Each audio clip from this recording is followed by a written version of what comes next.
2. The one that's on the sort of black spot, the triangle area, goes to the bottom left.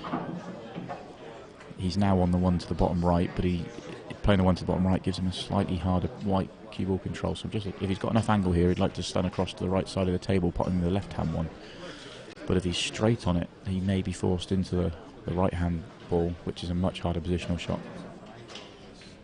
I think he wanted it to stop about an extra inch to the left-hand side, which is why he really tried to force it over, and he's done well to get it there. Yeah, I think he can just play this plain ball going into the left corner. Yeah, he's going to be nudging that yellow towards the pocket. I guess this one's all about...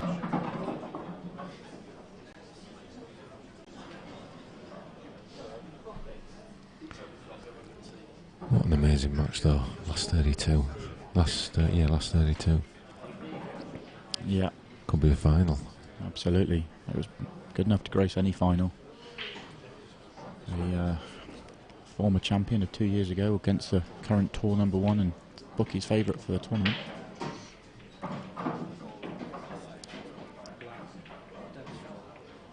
I had a brief chat with Jack in passing earlier on today, and said to him it's a tough draw, and he sort of didn't really worry about it. He said it is what it is. I'm looking forward to the match, and he wasn't concerned about it at all. If he wants to win this title, he's going to have lots of tough matches, so this is just one of them. And it's a pretty good way to be thinking about it. Yeah, whoever wins this title, they'll have thoroughly deserved it, that's for sure. Of course, this is Jack's first professional event as a married man, having got married a couple of weeks ago.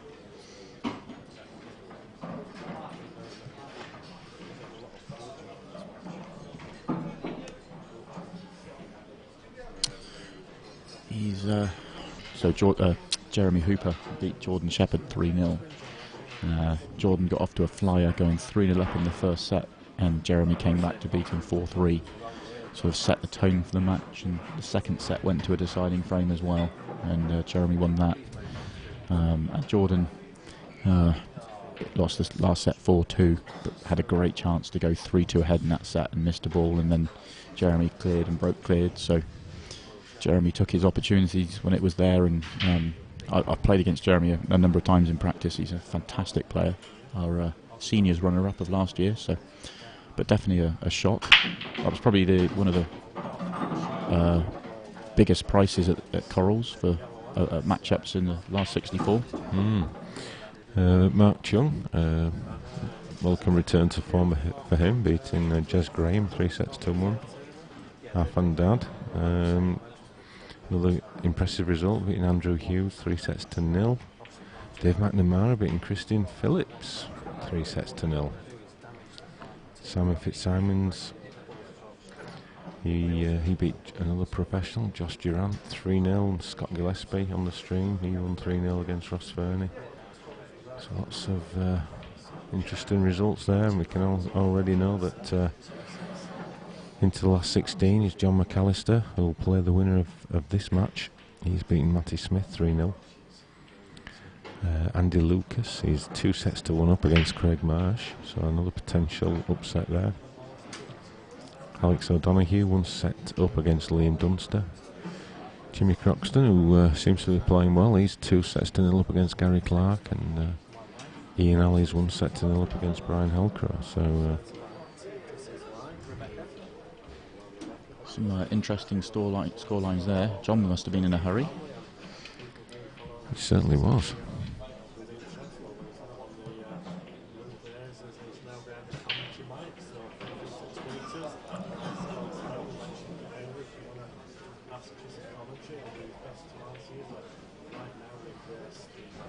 Yas Hussain, he's 1-0 up even against Andy Blurton. Gareth Hibbert, current world champion. His defence is still intact. He's 1-0 up against Ben Davis. I think, did you hear earlier on, I think you were playing, but Bebby announced on the stream when he played in the seniors, Gareth as the former world champion, which he isn't. He's still the current world champion, at least for a few more days. Oh dear, Paul. Yeah.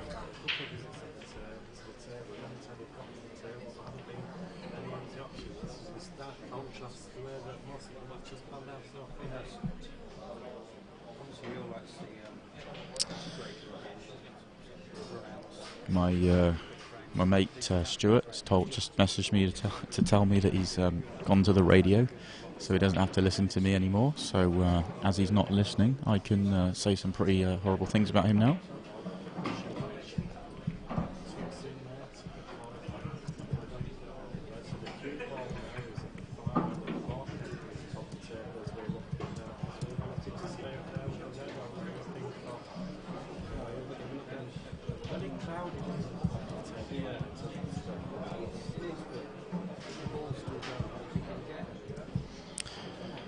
So after a few beginning of this set was all good finishes. We're in a little bit of a tactical battle now. Absolutely key frame, of course.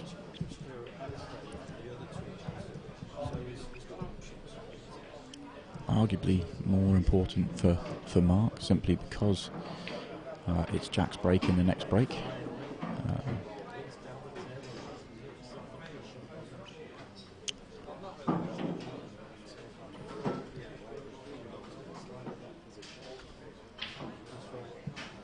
He's just going by body language. He's just come an inch too far there, or an inch not far enough, depending on which way you see it. He was, I think, the red. Right. Okay. The red by the two yellows, I think, goes to the bottom left. So if that bounces another inch, he's in really good position. But it's a bit awkward.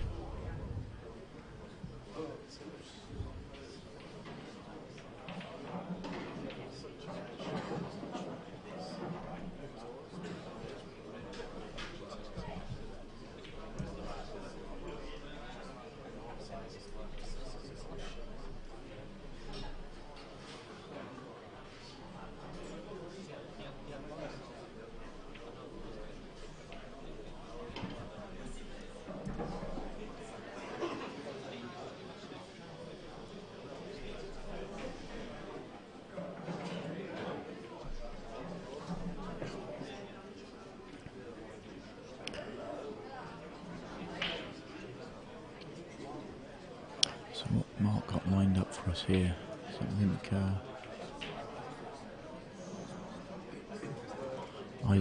I don't think he really believed that went into the middle. He may have just about had the jaw. Maybe he was trying to nudge the red he cannon full in the face, maybe to try and knock it over the pocket. I don't know. He spent so long looking at that. I'm not sure that went.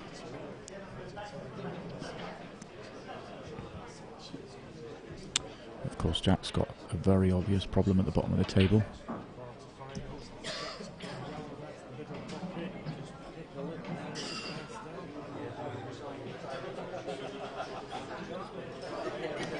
I think he was trying to punch that in to try and get the white across the left-hand rail, or certainly past the yellow that's on the left-hand side of the table, so that he could pop the yellow to the bottom left and go into the three balls at the bottom of the table to try and get some movement and open them up. But playing into these middle pockets with a lot of pace is not easy. You've got to be very precise.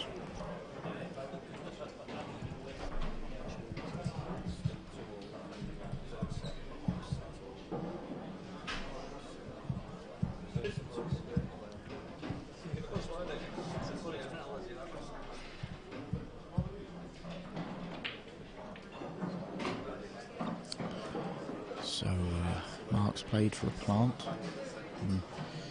It's a fairly, I don't want to say free shot, because these players can do incredible things when they get an opportunity at the table, but red onto red, drop the red over that's nearer the pocket will drop in, leave the other red where that red is, and leave the white just sitting by those yellows.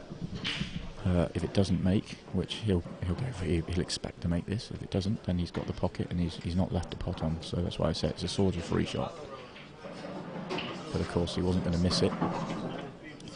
Now it's just a case of how much angle has he got on this red and how close can he get to the red at the top of the table.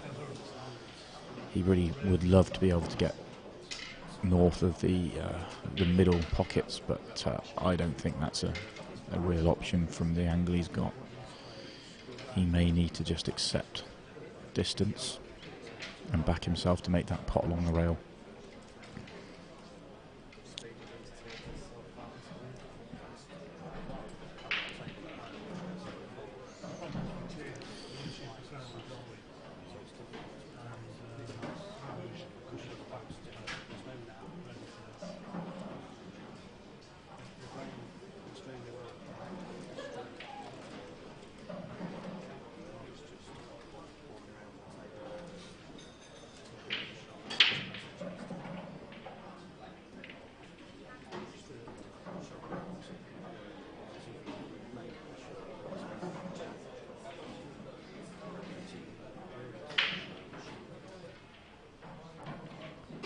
Oh, that's fantastic. That's absolutely incredible. He's played that cushion first.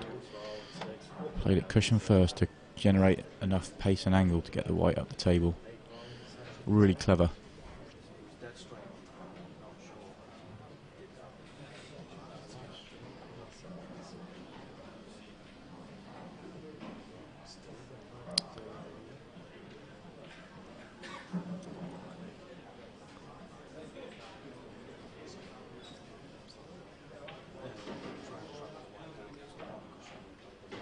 And he's played that one well.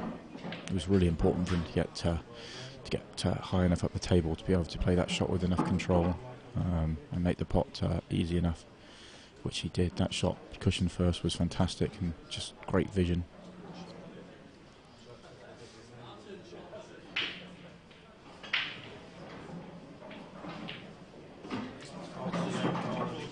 It's a lovely finish. That really is a fantastic finish.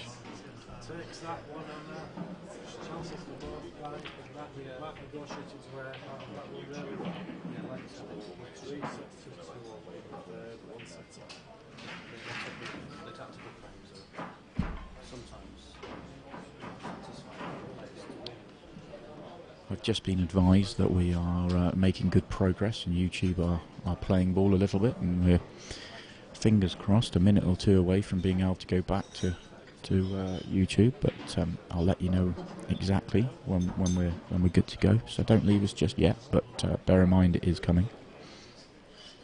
So big break for Jack. Oh, he really does have a massive break. You know. And he's had a great split, so those reds are going to be looking pretty inviting for him. Every red's got a pocket. There's no problems on the table. It's a case of picking his route and working it out.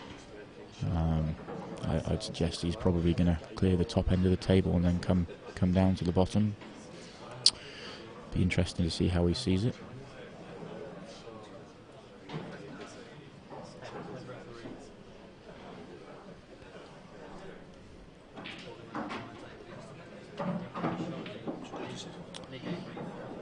Punch that in just to create the angle to get straight on this one into the middle. He can drop this one in and just top through a fraction for the red to the left middle.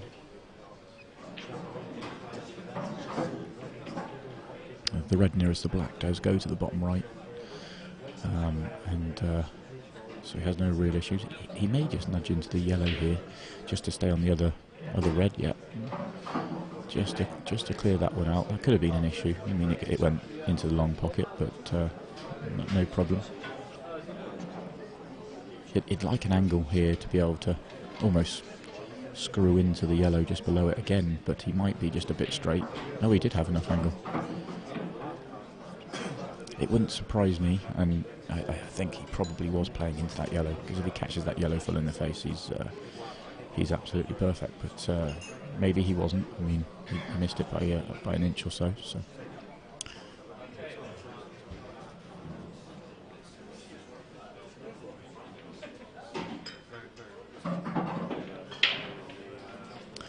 It was difficult to tell from here.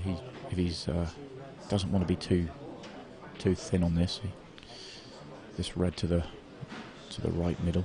He may have to play this with just some check side just to kill the white off the cushion and bring it back a little bit straighter.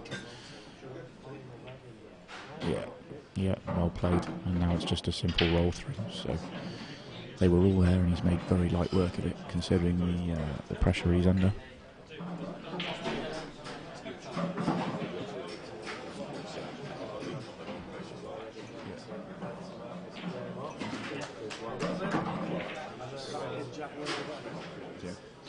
Okay, folks, in this break in frames, just to let you know that YouTube is now up and running. If you go back to our website, follow the link on our homepage, and you should take you there.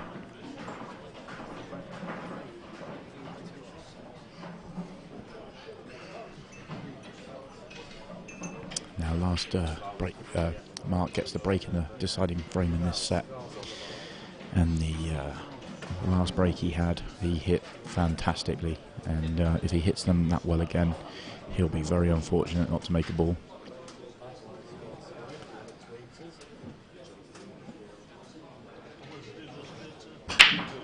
Yeah, he's those two breaks, he's breaking as well as I've ever seen him break, but again, that's incredibly unlucky to come up dry after back-to-back monster hits, really.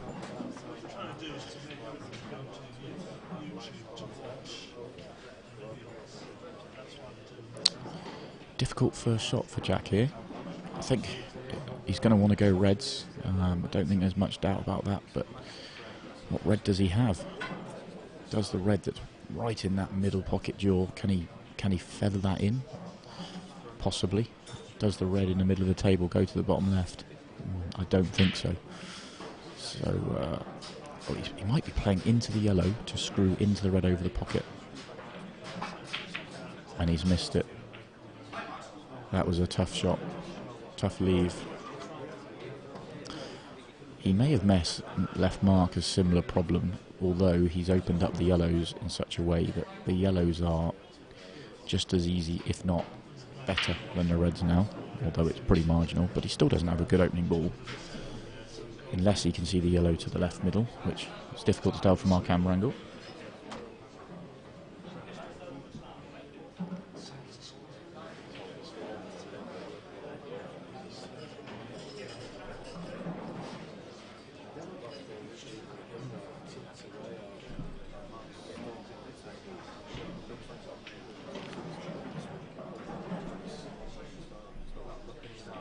We could see the red, that helped. So these are the sort of finishes that Mark is just relentless with, really. Everything goes, everything's got a pocket. He's just absolutely relentless with these finishes. Obviously at 3-3 and at 1-all and 3-3 there's a lot of pressure on this frame, but for me this is why Mark's number one ranked player at the moment, is because he is just so consistent. When they're open like this, he just takes them out. He knows he doesn't have to any cannons to make, nothing to develop, just needs to plot his route, and he works that out so well.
was a really well controlled shot.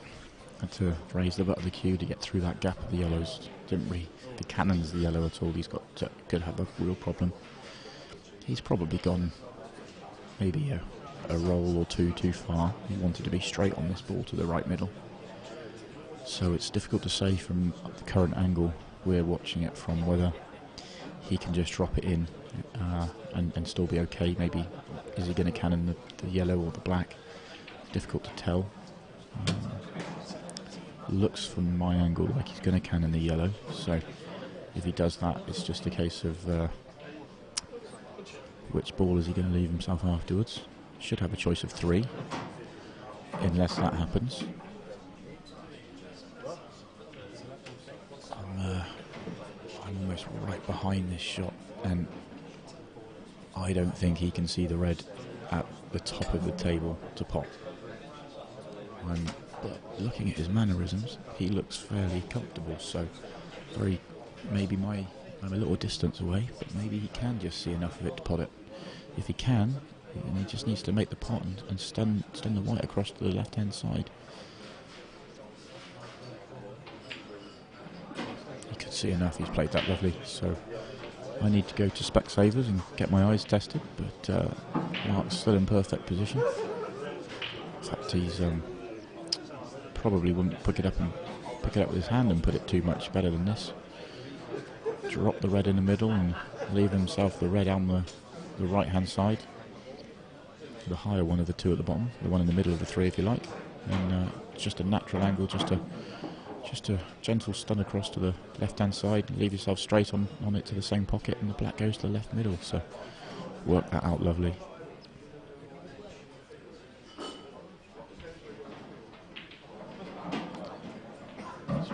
Left himself, he didn't want the cannon on the black, he wanted to just go across the face of it so he could just roll this in and the black would be left to the same pocket. So he may choose to come 2 cushions now, go swing it round the back of the yellows on the left hand side. He may choose to drop it in. It depends how much angle he's got. Can we have camera 3, Dave, or are you still working on something? No, I think our Dave's just working on something else, so I can't give you camera 3 because that sort of shows you the angle he's got. But I think he may decide to swing this 2 cushions. Be interesting to see which way he decides to play it. Like I say, if he just slid by that black without nudging it, he'd be straight on this red, and it would be we would already be racking up the balls for the next set. But it looks very simple on camera, but there's a bit more to this than meets the eye. He's not overly happy with it. I think he probably wants to play 2 cushions, but he knows that it can go wrong.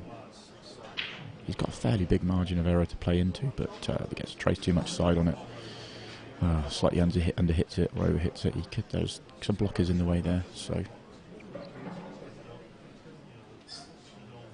looks like he's playing this with check side, so top cushion and holding it. Yeah.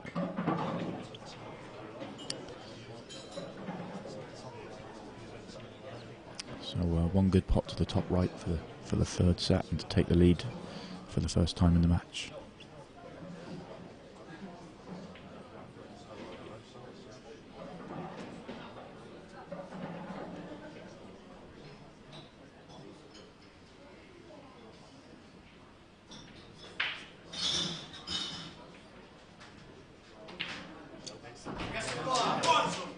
Lovely.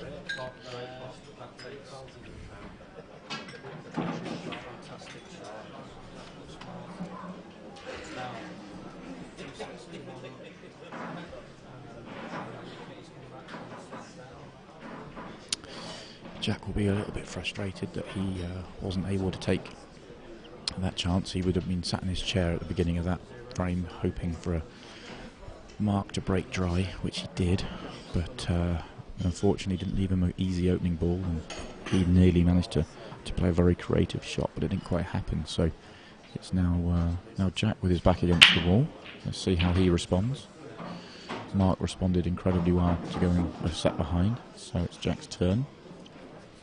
And obviously, a set behind, last thing you want to do is be kicked in off, and have a good split as well. So those reds are looking fairly good. Yellows aren't the worst. As he's got a free shot, he could develop the couple of awkward yellows or the one awkward yellow at the bottom. So that's how he sees it. But I'd imagine reds.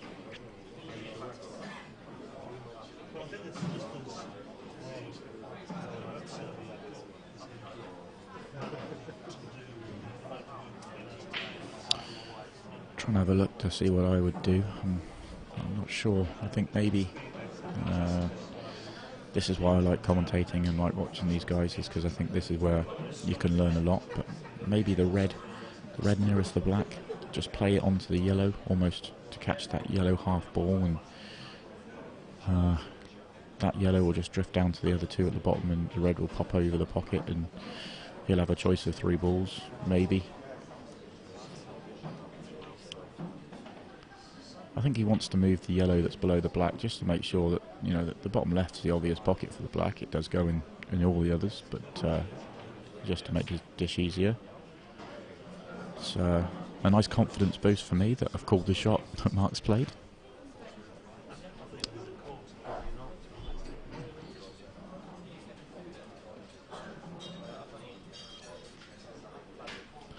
So there really is no real stumbling blocks now. I'd imagine he'd wants to play on the red at the bottom of the table. He doesn't want to have to come back down for that one if he goes up the table now, so probably wants to get on that, so just make sure he gets a good angle off it. And it looks absolutely perfect.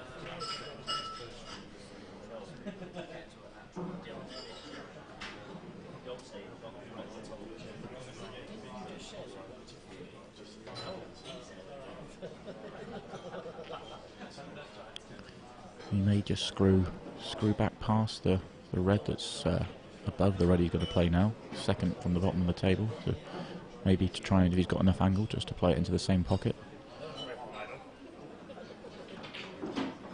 He was absolutely straight on it, so he had to come on and off the cushion. He would absolutely love this if the natural angle of this was just to cannon the gap of those 2 yellows. If that's the natural angle, he would be very happy, because he'd quite like to be on the red below the middle pocket after this red at the bottom of the table.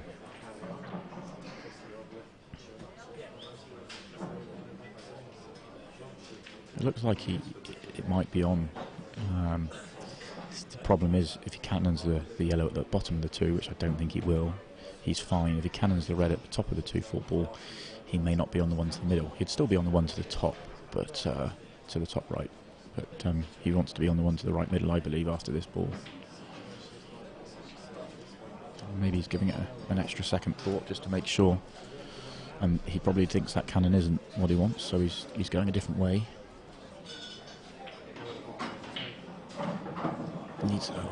He would love that to have rolled an extra 2 inches, just so he wasn't hampered by the black. I think he really wanted 2 more rolls on that ball. It looks like all he can do from the red he's right at the bottom of the table is probably drop it in. He's got, if he raises the butt of the cue to stun it in, he can come back, but he's got a slight angle on it, so he would be still coming away from the reds and leaving himself a lot of distance as well. So it really isn't a good angle at the bottom. It would be fine if he could see the whole of the white, but as he can't, probably needs to go up the table first, which is, you know, maybe giving Jack a little bit of hope. Wow, it's really well played. Really, really well played. If he cannons the yellow that he just drifted by at all, he's got a bit more work to get to the bottom of the table. In fact, probably wouldn't be able to, and will be leaving himself a very tough last red. But because of the way he played it, just to drift by, he's okay.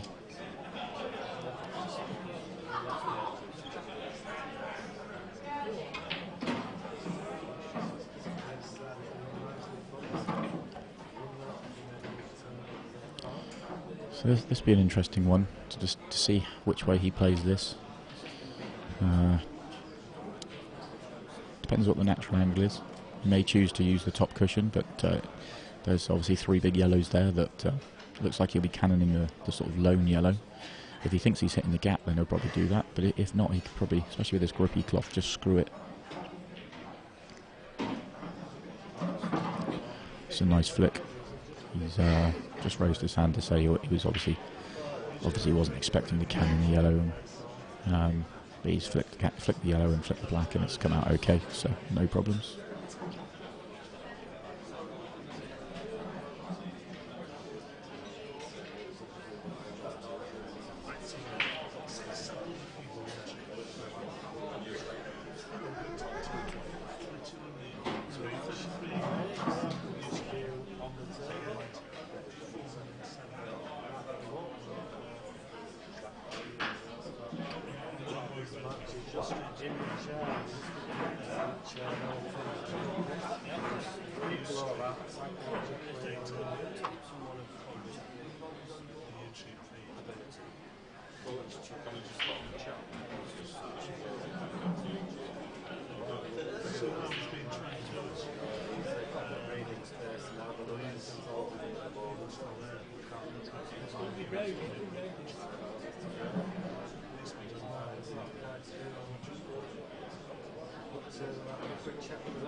Okay, so just had a bit more of an update. Those of you that are still watching on Ustream, you can watch this on YouTube now. We need to get you to move across. Just to add to the complications, I think our website, the IPA website, is struggling. So go directly to YouTube and search IPA Paul and get to it that way. I don't know how much longer we'll have Ustream running for, but we need to sort of get you all to move across, so if you could get that sorted, that'd be great.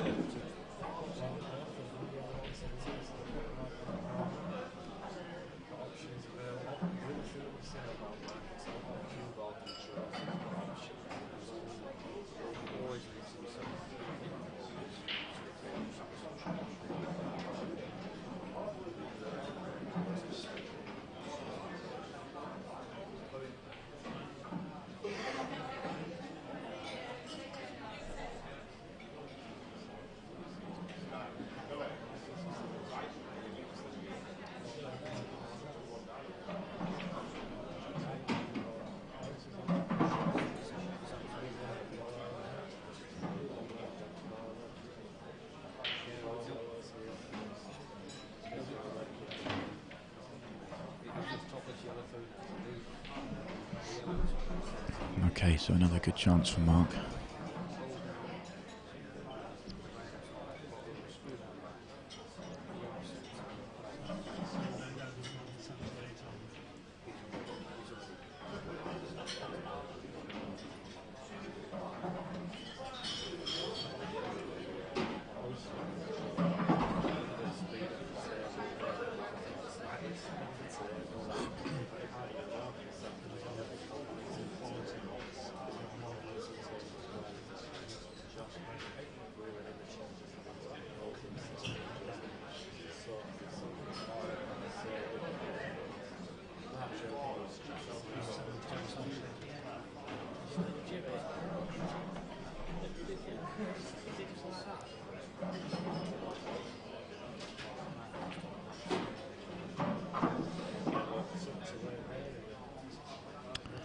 Looks absolutely perfect just to screw this back, probably just on the inside of the red.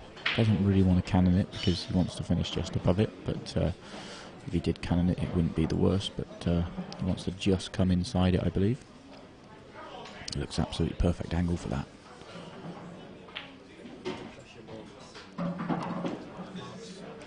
And now this sort of simple job of just rolling the next two in.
I've just been informed, those of you that are trying to move to YouTube, it's struggling. You need to click on the Bradford link rather than the Worlds one. The Bradford links, the Worlds one's not working. Not sure why, but hopefully that makes sense to you. I'm not too sure what that means, but.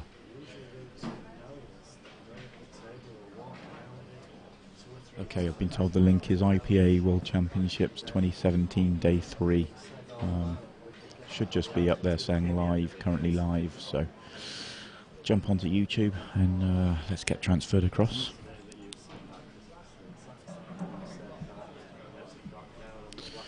So the momentum is all with Mark now. He's the chances are all coming his way. So it'll be interesting to see how the last few finishes have been there. Balls have been open, and it's just been a case of plotting his route and trying to make sure he works his way around the table nicely. This time he does have to do some manoeuvring. The black is the obvious problem. It looks like he is going reds. I was wondering if he'd go a different way, but if he goes a different way, how does he move the black? So I think we'll be looking at him here playing the red below the black, off the black, which will move the black up the table, open up the middle pocket for that red. It's just a case of where the black goes to. Now the red at the top of the table doesn't actually go to the top. It's certainly not a full pocket, so that black's going to be going somewhere near that yellow in that top pocket. So he may still end up after this shot with a red that's that doesn't go, but he may try and do it all in one go.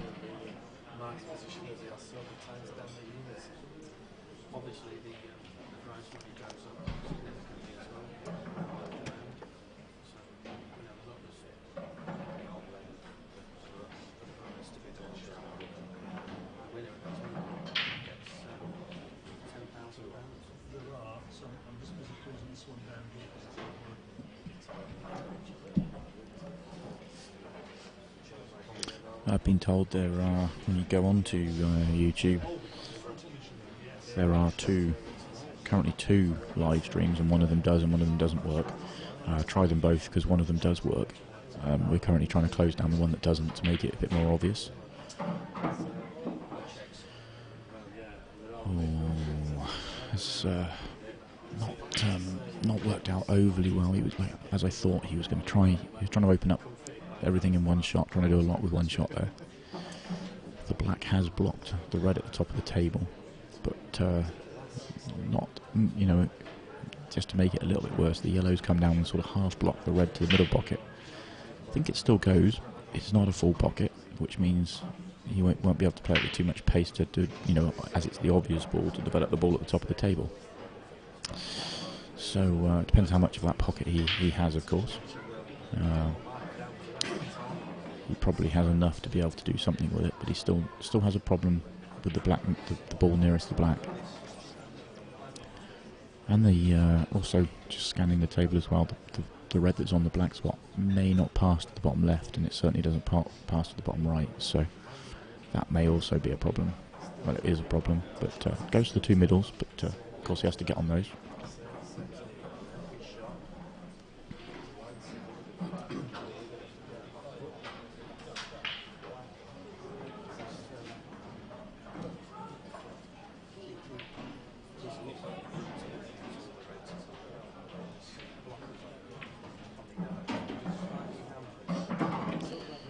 I wonder if the yellow nearest the right middle is close enough to play this one the red that he's nearest to in off it. If it's not, then he will just pot this red straight, and he'll leave himself an angle on the other red at the bottom end of the table to come up, just drift up to just a little bit short of the middle pockets, so that he has an angle on the red to the right middle, and he'll try and be very precise with his positional play, with his cue ball onto the last red. So it's never what you want to do, and never what you'd set out to do, leaving arguably your hardest ball till last. But that's the way he's tried to develop it, and it hasn't worked perfectly. So it's the way this finish has worked out.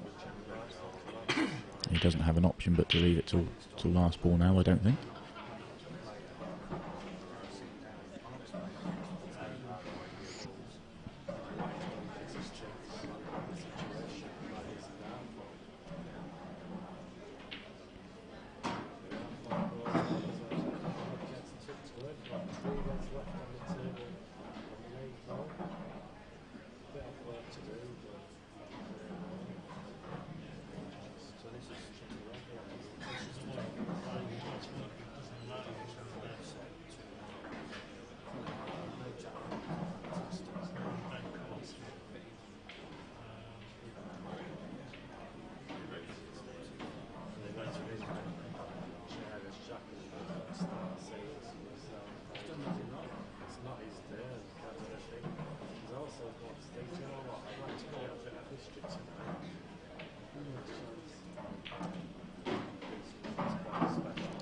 So he's left himself a nice angle.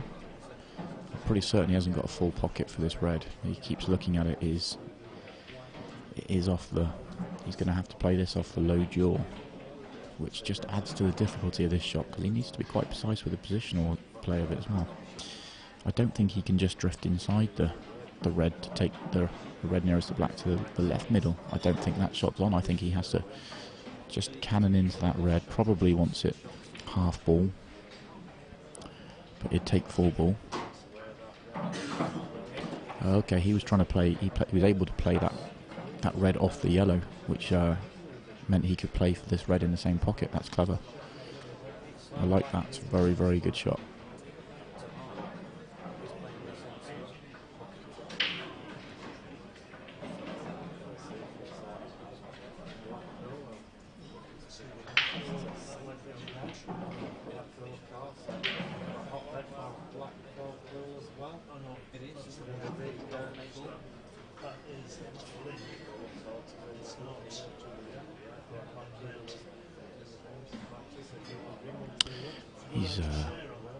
He's taking his time. He takes his time on most shots. He won't play it till he's ready. He's got a very deliberate rhythm, and this is a very tricky pot. So.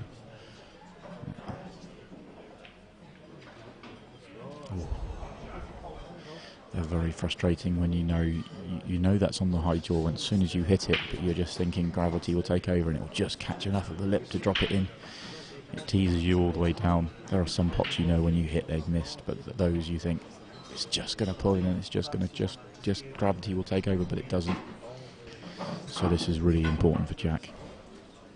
3-0 down. He's going to be right up against it, so he needs this for 2-1.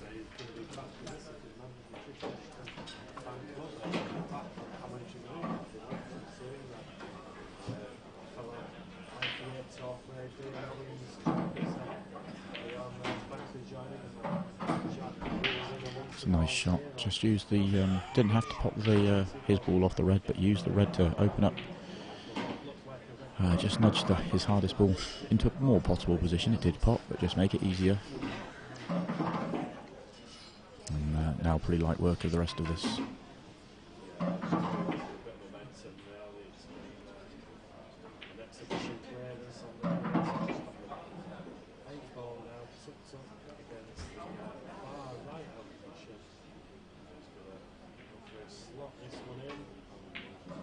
Ooh, used it all, but it's in 2-1. I think both players are a little bit confused as to whose break it is. That can happen, especially when in set play more than a straight race. But it is actually Mark's break.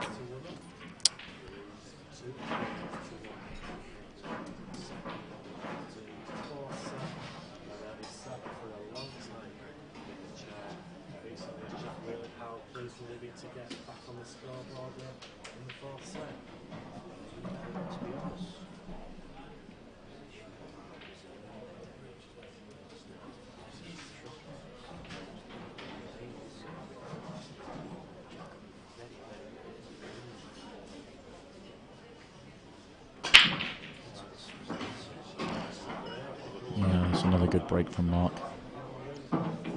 I've got to be honest, as one of the players on the tour, watching Mark break in this match, I think he could be strengthening his position as the top of the rankings. He may not go on to win this match or win this event, but throughout the season, if he breaks with that sort of power, he's going to be very tough to beat. I don't want to say it was a weak link of his, but it probably wasn't as strong as the other top players, which probably makes it more impressive that he was able to climb to number one. But that break looks better than I've ever seen it from him. So if he continues that for the full season, watch out to the rest of us.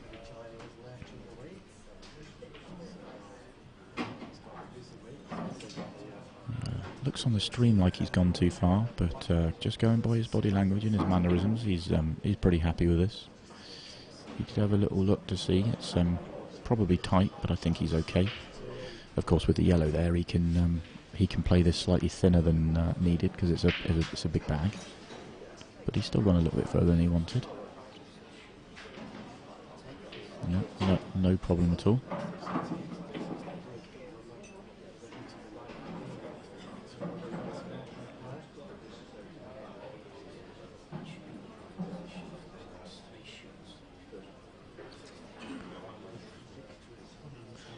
The fact that he overran the previous positional shot means he couldn't quite get where he wanted to. I think he wanted to be straight on he would have preferred to be straight on the red to the right middle, but no problem for him to go this way. He can just drop this one in, come up, let the white just drift naturally up the table and take the red that's in the middle of the table to the top right. Anywhere near straight on it, and he's absolutely perfect.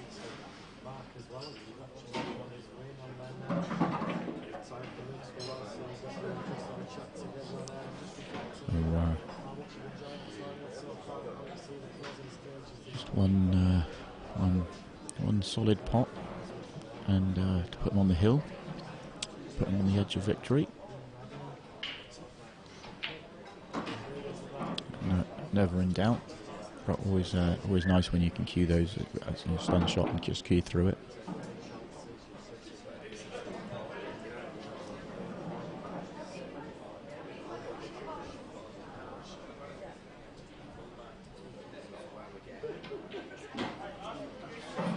And a very nice finish from break and finish. So that puts Mark 3-1 up and 2-1 up in sets. So Jack needs to win the next 3 frames to take this match to a deciding set. So he really is back against the wall. In his mind, though, he will have 2 of those breaks. That's what he'll be thinking. One big break here, and then he's putting the pressure on Mark. Jack's got one of, if not the biggest break on the tour. When he won the World Championships in 2015, his break was just huge, and he knows if he hits this well, he'll give himself a really good chance. So that's how he'll be thinking.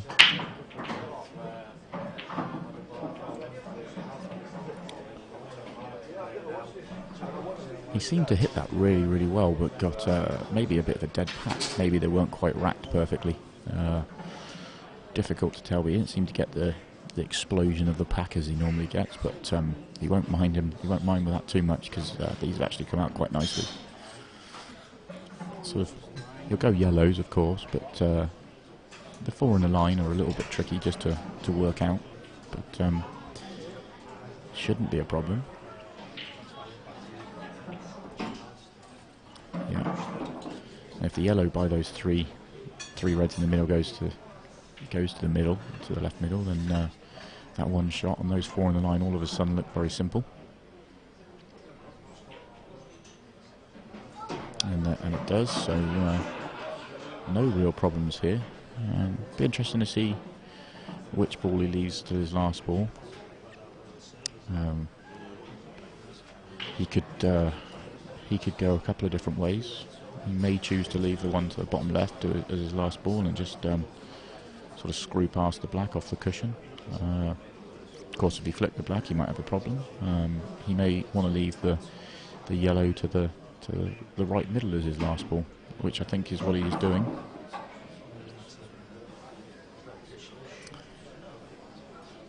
I don't think he wants to leave the yellow to the bottom right as his last ball, but it'll be interesting to see. No, he didn't.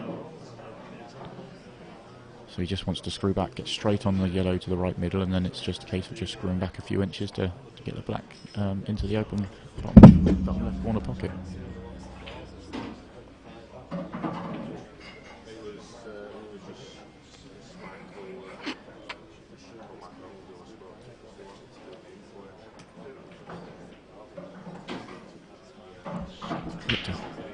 Looked a fraction stabby, but he was slightly awkward queuing, so I don't think the red that he's nearest is a problem in any way at all here. And it's another good finish from Jack. That's why I said before the visit that in Jack's mind he's thinking, I've got to win the next 3 frames, but I've got 2 of those breaks, because when he breaks well, he gets chances like that. So all he can do now is just sit and hope that Mark either comes up dry, or maybe an awkward split, or a mistake.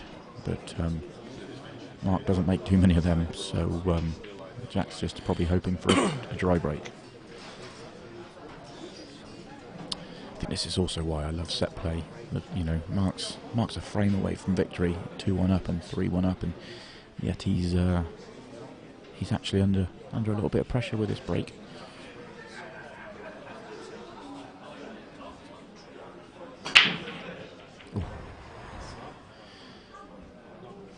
He just caught that head ball just a fraction on the side, which is why the white went close to the left middle. Didn't quite get through that pack as well as previous breaks. Maybe that's because it was the break to potentially win the match, but not as good as his last few breaks. So Jack's got the opportunity he wanted.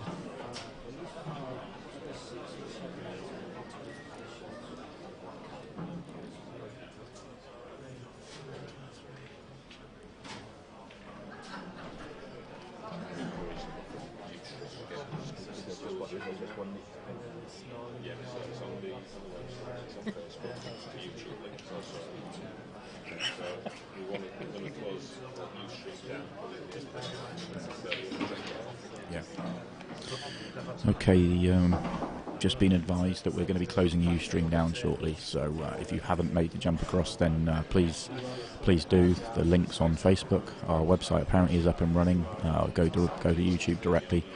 We should be just as normal, so please just get back to YouTube.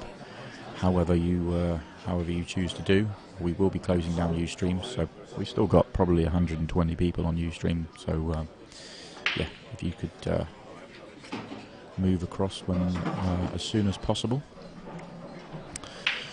Meanwhile, because Mark didn't quite catch that break as well as he has been, the split wasn't as good and wasn't as big as it has been as well, so he came up dry, but this finish from Jack was far from easy, and he's run out of perfect position quite quickly.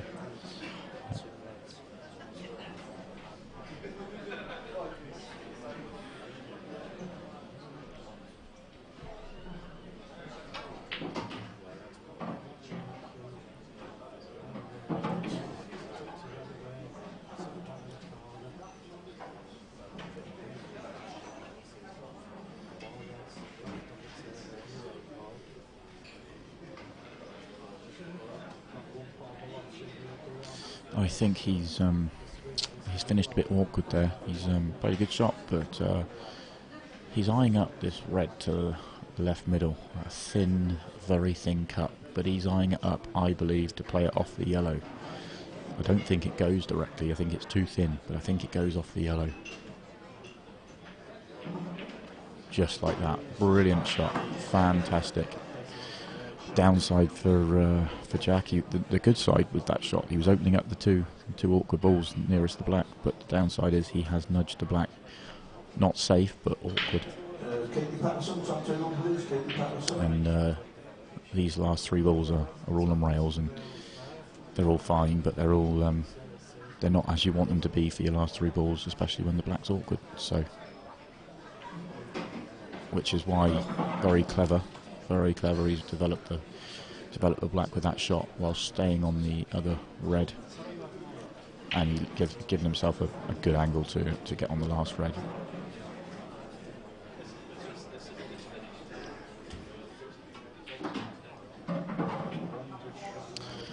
Left himself plenty of distance, couldn't get too close to that, but he's just off straight, so he can punch this one out, but he can't punch it out very far. He probably would rather be an inch closer to the cushion and then a foot further up the table, but he'd have taken this when he was 3-1 down, so just composing himself.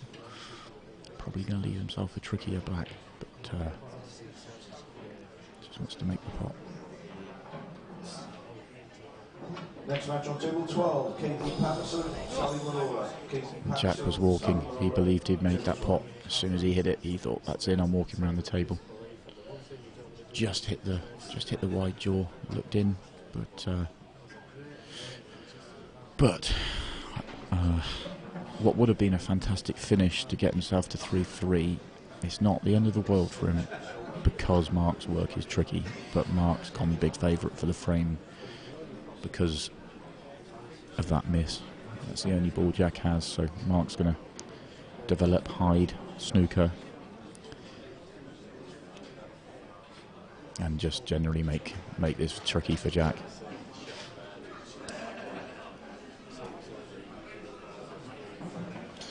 First glance, this looks incredibly difficult. I'm not sure how he hits this. The yellow he used, he's played that really well, because the yellow he's used has come down to block the bottom cushion. Even if the yellows at the top were a little bit in the way, that's made that just a non-starter. I don't believe he can swerve it. I don't think there's anyone near a gap. There's no obvious way of getting close to this.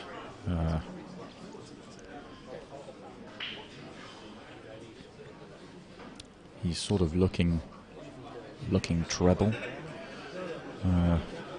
He's looking at the gap between those 2 yellows, just above the black, off across the right rail, back across. But this is tough. This shot looks.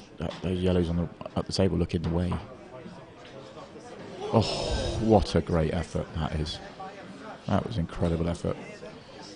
He sort of screwed that into the cushion to try and create the angle. He used the screwed it into the cushion straight up off the first rail, and when it came off that first rail, he would have thought this is close, and it's just gone by. Again, it's still not straightforward for Mark. Still problems. He probably wants to develop all those yellows on the left-hand side, but then he's still got the problem of the 2 yellows at the top of the table. Of course, he could play the skill shot on the one at the top of the table later in the visit. He may choose just to pot Jack's red and then lay another snooker. I wonder if the deciding frame in the first set is in his head, where we were in a similar position, apart from Jack was on the black and not the red, and it wasn't over a pocket. It was midway down the rail. But Mark chose to play the snooker, leaving Jack a fairly easy escape. But it's massive odds against fluking it, and which is what Jack was trying to do. He come off one cushion, hit it as hard as he could, hoping to find a pocket, which is what happened, and it cost him the first set. So you can't say it was a bad choice of shot, because probably I don't know, 39 times out of 40 he probably wins the frame off it. Maybe 19 out of 20, I don't know, but probably was the percentage shot. But, be interesting to see if he pushes the boat out this time because of it.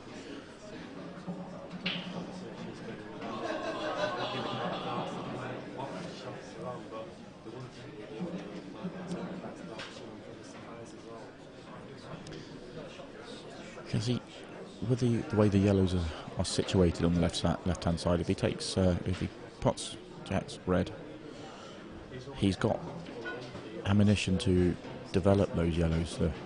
I think the yellow, one of the yellows goes into the middle pocket, and potting that would cannon a couple out. A couple of them probably go to the bottom rail. I think he is looking at what I suggested, almost first option, which was to pot Jack's red and then lay another snooker.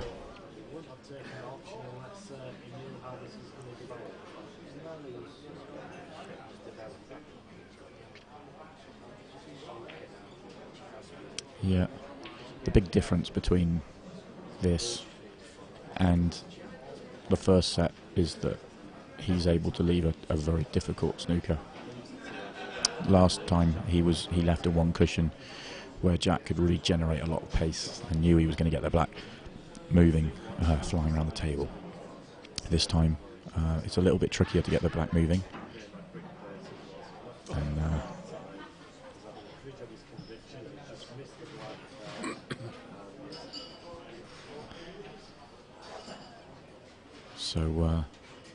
so now Mark's got an opportunity to develop all those yellows on the left-hand side, and if this shot goes well, he should have an open run to the match.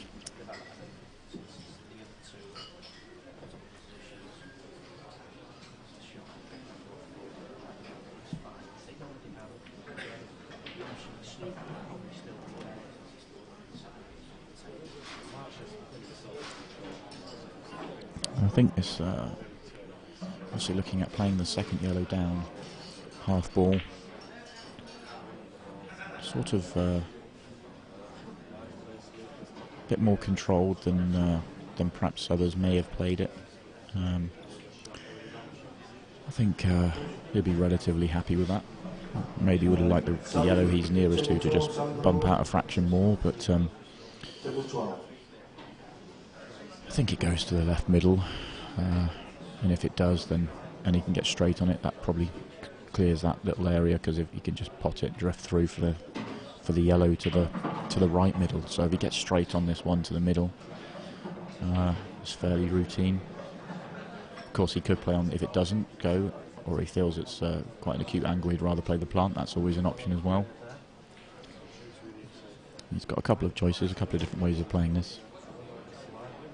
He's left himself an angle to go into them, but I don't see him doing that. He doesn't have a need to move anything. So yeah, so he's gone from a first option, I believe. Just drop the yellow he's nearest to into the middle pocket, and you'll leave the one that's just next to the black, into the right middle, which in turn leaves the other yellow to the left middle. Oh, he's going for the plant.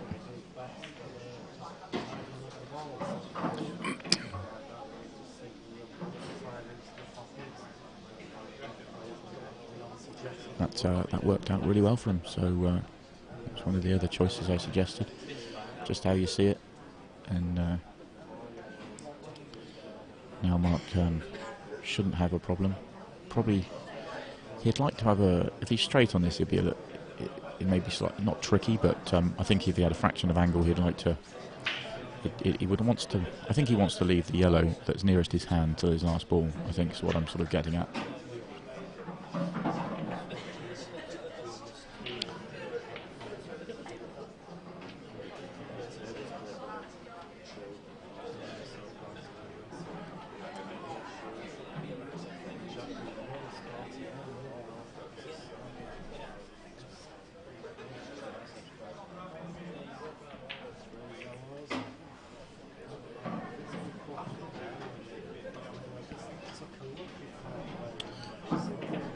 There was a fraction of a chance that could have double kissed and not gone in, but I think it was very unlikely. I mean, he played it really well.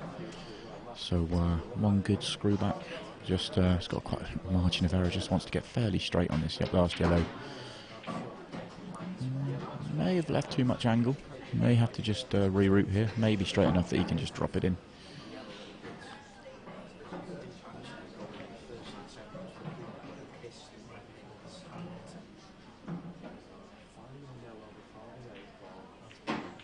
He did have too much angle, but he's controlled the cannon really well, and Now a fairly straightforward black for the match.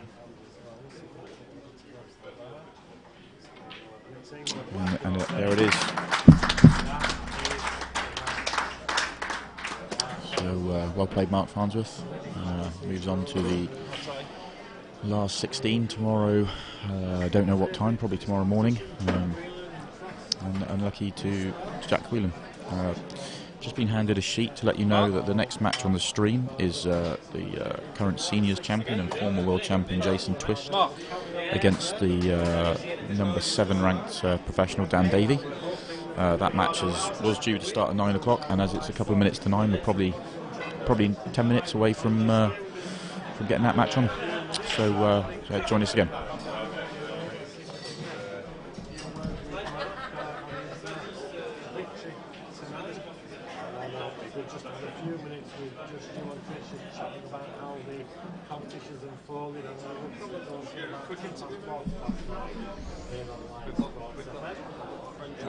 Is that wire long enough?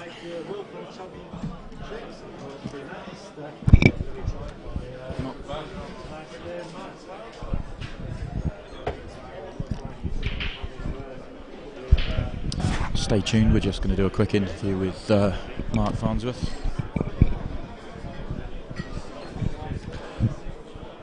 Are we good to go? Mark, that was an excellent performance. Oh, sorry. Yeah, I thought it was a really, really good match. I struggled with my break early doors. I've been getting a bit more confidence in my break the last few weeks, and just nothing to do. I try not to let it bother us, but obviously it was making us like having to pull out big finishes all the time, because obviously I felt as if I was second to the table.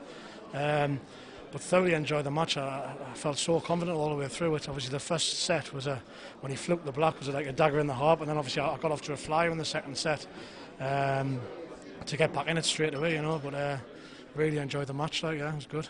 Well, from what I saw there, that was as clinical performance. Certainly the second half of the match, as I've seen from you here, you must be pleased with how you played, and you know the clinicalness of taking out the finishes. You know, everything was pretty precise. Yeah, I can only remember missing one ball. Obviously, when you're playing sets format, there's a lot of pressure points in the match, you know. So to miss like one ball in the match that I can remember, probably there might be obviously others, but I didn't feel as though I was going to miss. I was really confident all the way through the match. I thought my positional play was good. Obviously, Jack's a really hard opponent to play against. He's got good bottle. Obviously, his break's really, really good, and he's been there and done it before, so he's confident in like pressure situations, you know. So I just felt as if obviously losing the first set was a killer, but then I just thought I'll battle into it. And obviously, still got to win another 2 sets. That's what's good about the sets format, isn't it? I still felt as if I was in the match, you know. So it was good. As a neutral, we were all hoping Jack had potted that red down the rail for 3-0. Were you sort of expecting another final frame in that set, decider again? Yeah, well, obviously I've dry broken it. They've came out a bit scrappy, and then obviously he's so clever with the white ball. He's played a couple of clever little positional shots and given himself a sniff, and then he's been a bit lucky on his second last ball. He hasn't been able to get the white further up the rail, so he's left himself obviously in any situation. It's not an easy ball, but basically to stay in the match, it's a toughie, but he's cued it lovely, and obviously I thought it was going to drop in. Obviously I'm pleased it didn't, but and then it was just a case I was scared of snooking him, because I thought, it's going to come back and haunt us again. Obviously he's going to fluke the black again, but got there in the end, mate. So. Well, it was close with his attempted treble, wasn't he? He only missed by an inch or so. You must have been fearing the worst. It was. I couldn't. When I had a quick look, I left the net. I had a quick look, and I didn't see any. I didn't think you could see a cushion. And then when he's got it, like he's jacked up and he's playing, I thought, oh no. And obviously when he came up the second cushion, I thought it's going to knock it in. Like, so obviously I was pleased it didn't, you know. So into the last 16 now. Just 4 more matches to go to be world champion.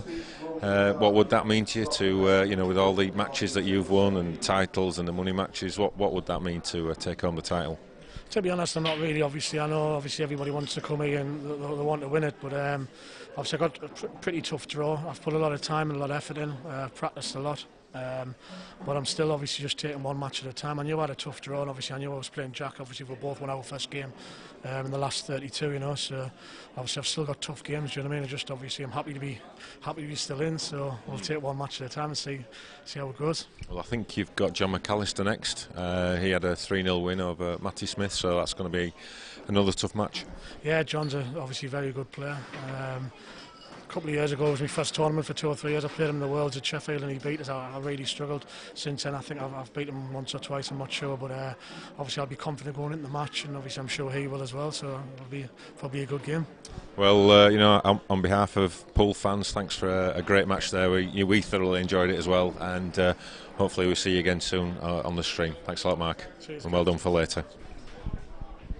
Okay, the next match coming up is Jason Twist, Dan Davies. So I think that's going on in about 5 minutes. So grab yourself a cup of tea and join us again very, very shortly.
Next match on table 11, Ashley Dinsmore and Michelle Rooney. Ashley Dinsmore, Michelle Rooney, table 11.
The next match going on streaming is Jason Twist versus Dan Davies.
table 4, Yvonne Boyle, Kylie Thomas. Yvonne Boyle, Kylie Thomas, table 4.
We're waiting for Yvonne Boyle and Kylie Thomas. When you come and get the result sheet, please, for table 4.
Is Yvonne Boyle in the room?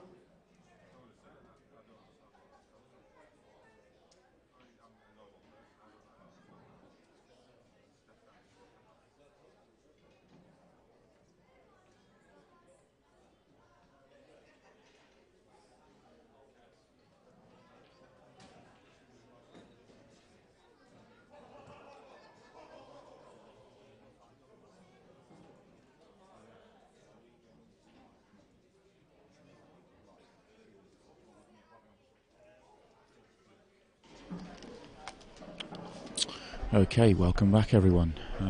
Hope you've all just popped off, got yourself some refreshments, and you're ready to go again for another instalment of the 2017 IPA World Championships. A last 32 match between former world champion Jason Twist and the number 7 ranked Dan Davey. Dan's made a ball off the break, and in going for the finish, just sent the ball awkward. Played a really good controlling shot, and Jason responded, and Dan's in control of this frame.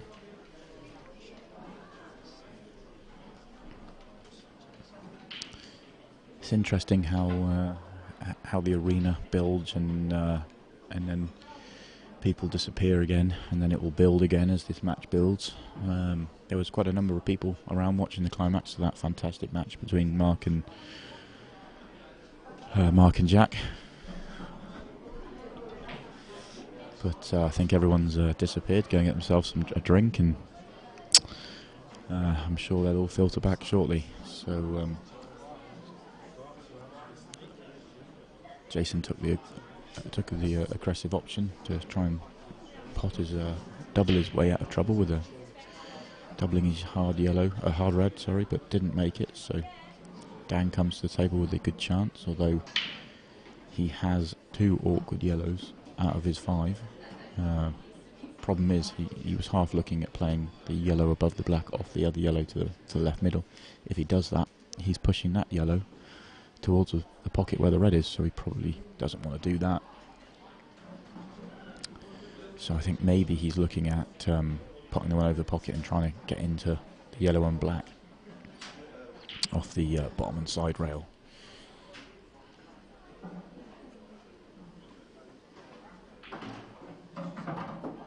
Which he's done. He's played that really, really well.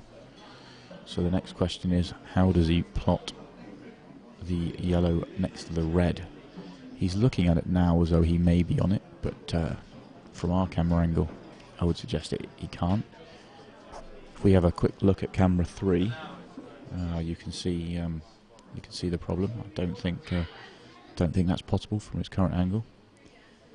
It also obviously doesn't go in the middle either.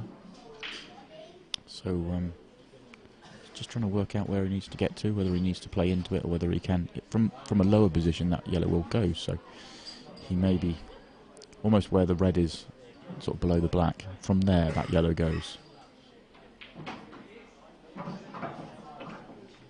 What a brilliant shot! Oh, what a fantastic shot to start the match. That's fantastic. He's pulling a face as though he may have gone half a roll too far. I'm not sure. He must be. This must be incredibly tight, because we're just going to get a referee just to watch the shot, because he's going to be very, very close to hitting this red first.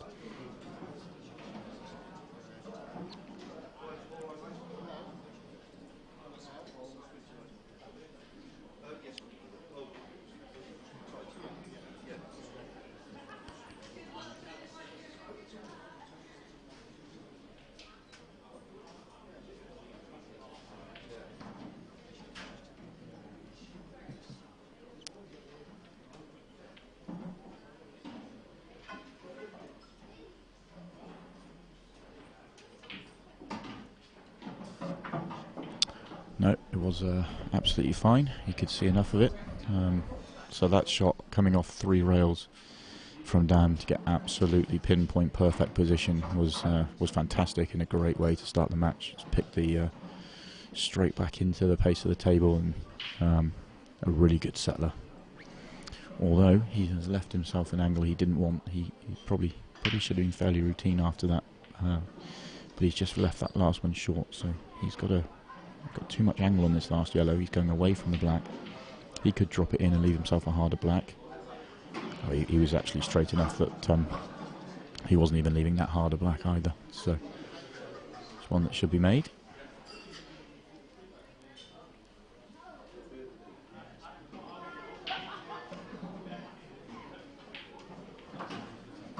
And first blow to Dan.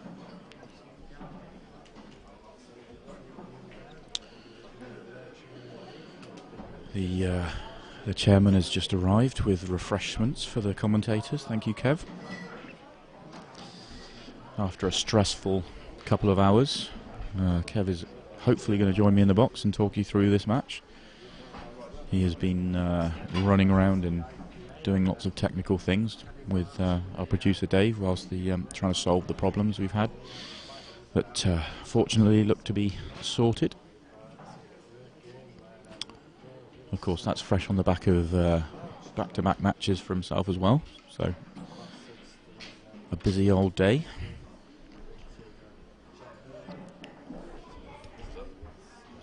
Welcome, Kev. No, he's got no power, no mic. I've definitely got no power.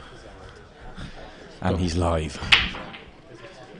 So you won't have seen it, but this match was started with Dan A couple of tactical shots and then a very, very nice finish. He played a shot coming off 3 cushions with a margin of error of position of about an inch and found it. An absolutely fantastic way to start the match. Well, Don Davies, one of these who's got an eye on the title. Absolutely. My prediction at the start was this tournament will be won by somebody that has won, that is a regular winner on the tour or is in the winners' enclosure. I don't think it'll be a first-time winner. And Dan has won a tour event, the first tour event of last year, made the final of the tour event in Brighton, as well as a couple of semis. So for the past season, he has been one of the main candidates for the tournaments. So fully expect him to be going close here as well. Although Jason Twist stands in his way, and this is probably an even money match. Yeah, and what a grueler he had in the last round. He made me look fast. I think they were close to 7 hours. It was a 5-setter, wasn't it? Yeah. It was a 5-setter against young Liam Waterworth, who's from the Leeds area. Yeah, it's not a player I'm aware of, but if he's taking Jason to a 7-hour marathon, he can play. Dave's just going to update the scores when he sees a little sip of cider. 1-0 to Dan, Dave.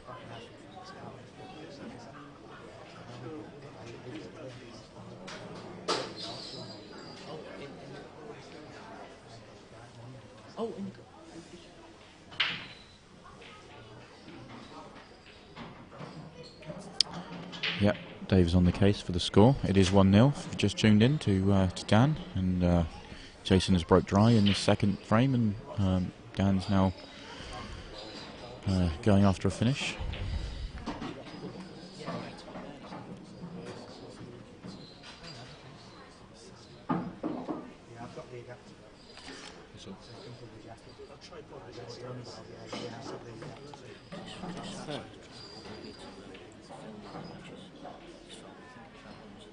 Yeah, we use that there, yeah. Is that okay for you? Well, you can't put the phone on, it's just balancing, so... You've got to put some tape on the phone. Okay. Yeah, it's fine. Okay? Yeah, take it, yeah.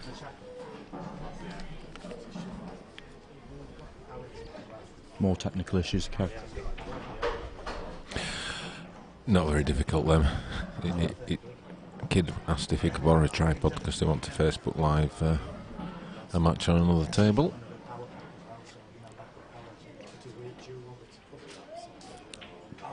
Chris Clippo is on the chat. Good evening, Mr. Clippo. Are we going to see Chris at some events this year? Well, I'm hoping we're going to see him tomorrow. Oh, well, that's a yes then. Excellent. Looking forward to seeing Chris. We haven't got him a T-shirt yet, though, so don't mention that. Just catching up on something here. Somebody said about Tom Ford played IPA events. Well, Tom Ford was here last year, playing in the World Championships. Not here this year. He's playing in the German Masters this year. I think he made a maximum at the beginning of the week. So obviously in good form. I haven't seen his results, but yeah.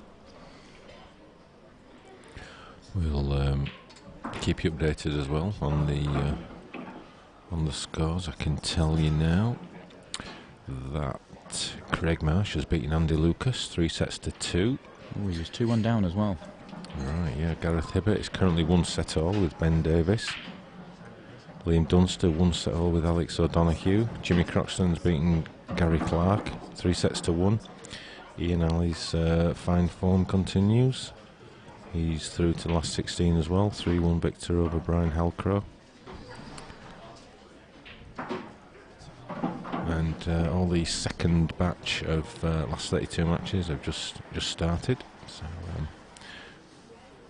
we'll keep you updated with them. So we can confirm that the last 16 we're going to see Mark Farnsworth against John McAllister, with the winner to play Yaz Hussain or Craig Marsh. Who did Yaz beat, did you say just a minute ago? He beat Andy Blurton. Andy Blurton, that's a great win. That's a good win, that, for Yaz, yeah. 3-0. Got a big following in the Bradford, Dewsbury area as Yaz. And Jimmy Croxton against Ian Alley. So already we're starting to see some pretty tasty matches. Absolutely.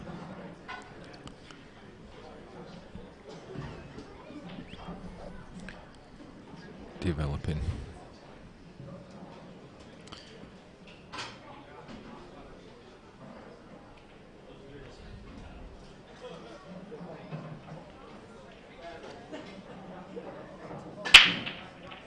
Crunch.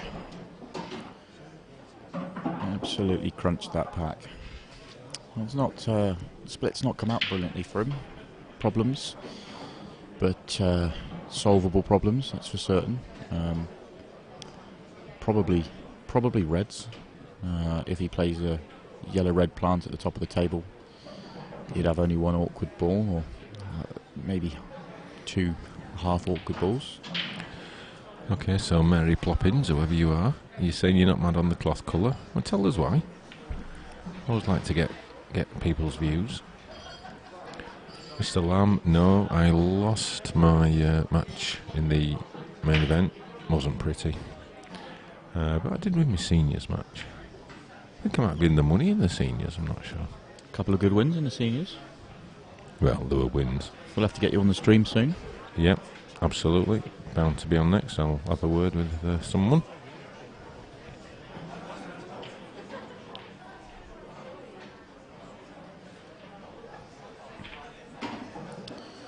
So, as I thought, he's played that red-yellow plant. He's got hasn't got too many problems. The red on the left-hand side goes down the rail. He's happy enough with that.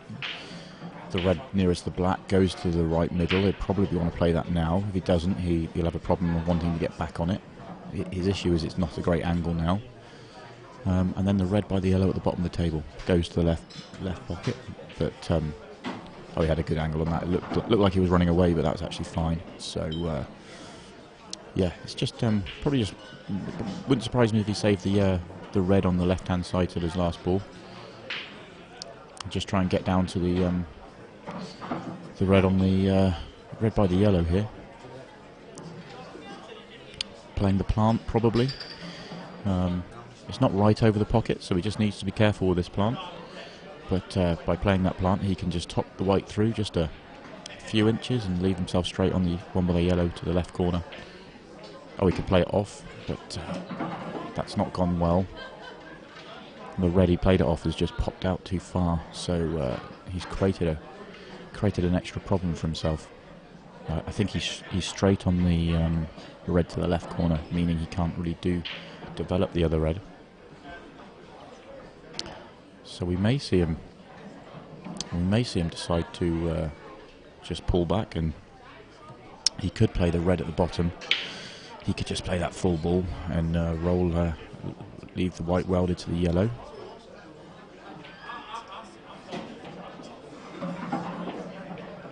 Not too sure what he was playing there. Maybe got a slightly poor contact, because white seemed to sort of just go nowhere, and he really wasn't playing where he is now. So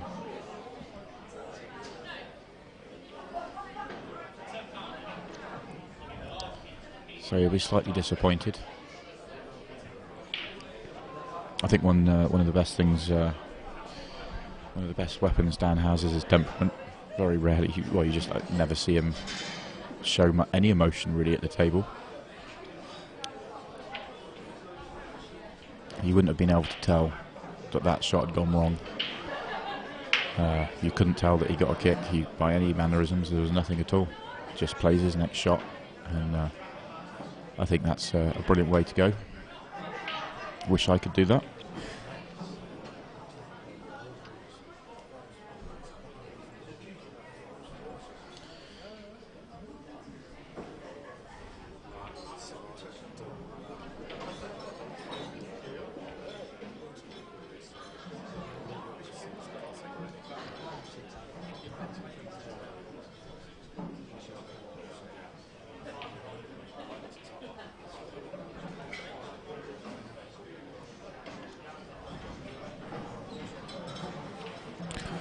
There's some big battles going out there, and there's some matches that have been going on for quite some time. Hibbert Davis and Dunster O'Donoghue. That was a clever shot from Jason.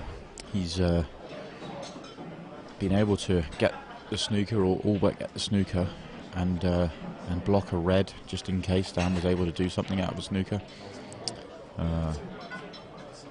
Very clever. Certainly makes him favourite for this frame now.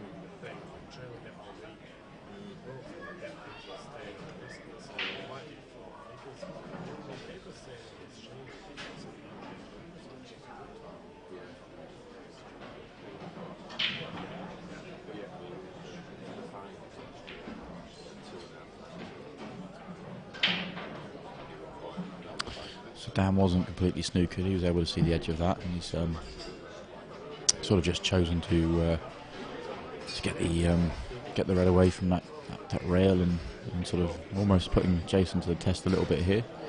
See what he's got. Dan didn't have too many options, so I think Dan's probably blocked the yellow to the bottom right. Difficult to tell. He might sneak in off the jaw. I think camera 3 probably shows that it does. So later on in the visit, that won't be a problem as long as he gets fairly straight on it. So he just has to drop it in. Shouldn't be a problem. Obviously, he has the yellow on the right side rail, which it goes, of course, if he gets on it nicely. But they need to be made, and he's yet to get into this match. So obviously there'll be pressure on that with the reds over the corner. So I think he's deciding just to delay a shot before going, and he's played that very well.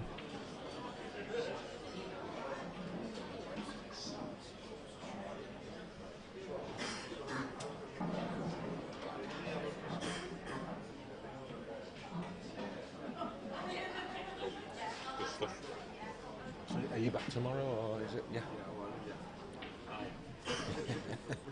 Excellent.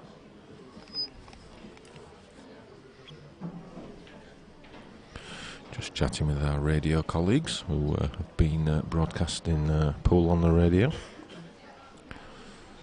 I noticed they interviewed Mark straight after you've interviewed Mark, and they grilled him for a little bit longer than you did. I think they probably asked a few more searching questions. I should hope so. Yeah.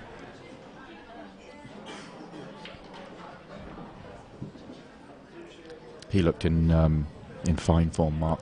He's the bookie's favourite and tour number 1, and sort of showed why. Good shot. I thought he was going to hit that then. I think Mark said in his interview that he was a little bit frustrated with his break, and that he's been really confident with it lately. I think I mentioned in commentary that he was breaking bigger than I've seen him break before. That he was cracking that pack and getting good splits.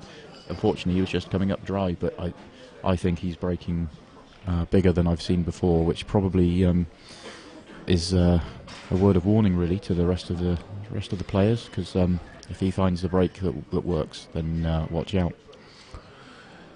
Yeah, he looked as clinical in the balls as I've seen him for quite a while. I mean, I know he's the number 1, but by his own very high standards, he hasn't been at those high standards, I don't think. Probably since Glasgow. Yeah, I think it's a fair comment.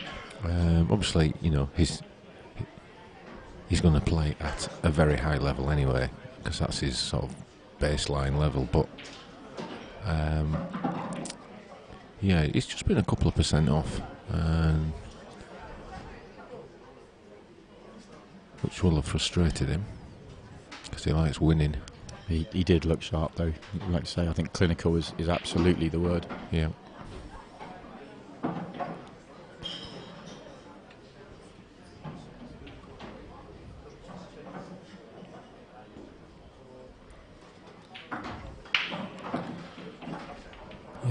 piece against Paul Harkness.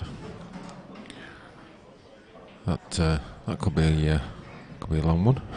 Yeah, could be some mileage in that one. Obviously, a great win for Yannick, knocking out one of the tournament favourites, Simon Ward, in the last round. Yeah, Simon doesn't.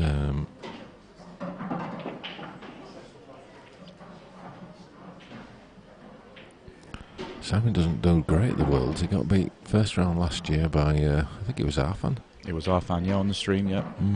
And not much of a run this year. It's amazing, isn't it? Yeah. I would have felt that the format would have been ideal for him. He's got a great temperament and obviously fantastic player. I think the temperament, I've mentioned it a number of times on stream now, I think in this format is absolutely key. You saw it in the last match. Mark was unlucky, maybe, to lose the first set, and other players may have lost their head off that, may have just dropped their game for a few frames, but he bounced back and won the second set very quickly and very comfortably, which was really impressive. And I think that's what set form does to you. It puts you under pressure situations, and you need to be able to respond and sort of bounce back. Just reading Mary Ploppins' reply to my question, and he or she thinks that the blue looks a little bit pale and drab. Interesting viewpoint there. Okay. Everyone's entitled to an opinion. Absolutely.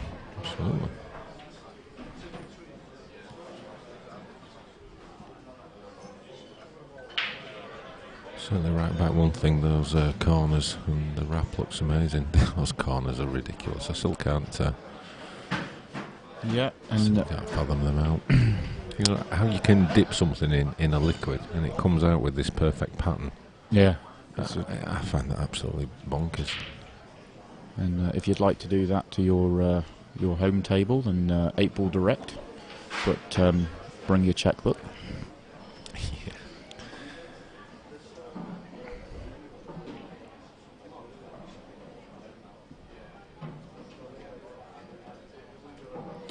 Wardle's Pool are asking how many amateurs, in inverted commas, are left in the Open. I would say quite a number. I would as well. Yeah. So, well, Scott Gillespie is technically an amateur. He's playing Ronan McCarthy. 2 amateurs, Dave McNamara, Simon Fitzsimons. Arfandad, Jamie Simmons, amateurs. Jeremy Hooper against Mark Chung, 1 amateur. Twist and Davey, both pros. Ray Bourne, Steve Thompson. He's an amateur, but he's turning pro, isn't he? He is, yeah. John Chambers, Jimmy Carney. John Chambers, an amateur. Yannick and Paul Harkness. Yannick is amateur. Halcrow Ali, both amateurs. Gary Clark, although he lost against Jimmy Croxton, amateur. So, well over 50%. Yep.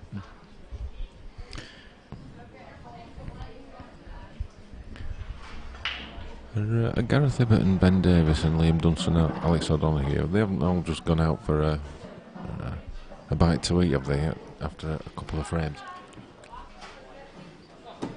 Can't still be one set each, surely. Well, we haven't got live scoring, so they may be on further on in sets, but they may not have filtered their way to us yet.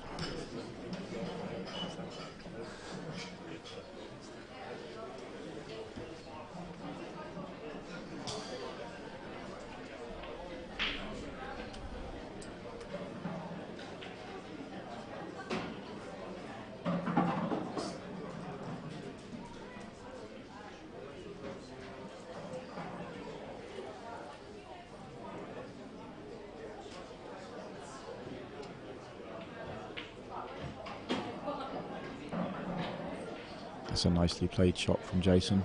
Judged the pace very, very well. Just needs to cue this one in down the rail for 2-2. Oh, and he didn't. He just pushed it into the rail. He's covered the pocket, which will may delay Dan from going for the finish himself.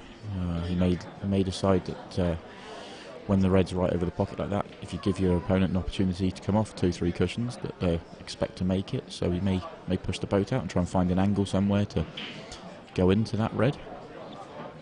He may take the view that he can clear them all up without worrying about that red, maybe with a double on the black, or playing a skill shot on the black, or developing the black. It's interesting to see which way he goes.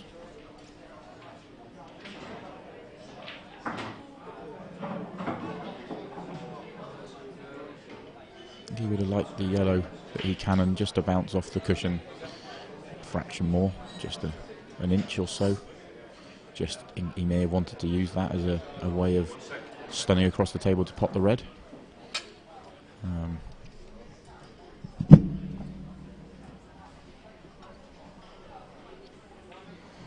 Kev's off doing his chairman bit again. He's a busy man. Probably hasn't had an opportunity to leave the playing arena or have food since the tournament started this morning. So non-stop go for Kev.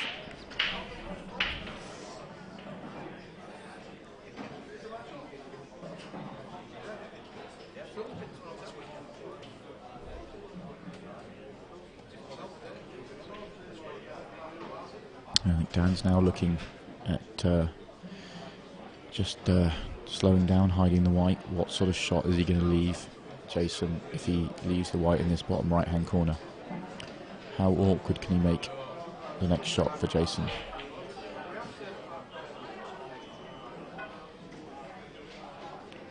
Although he'll be a little annoyed that he's pushed the yellow that he used to get the white to the bottom corner onto the bottom rail. He has got what appears to be a good snooker. This will take some hitting. First glance, I'm not sure which way he's going to be able to go.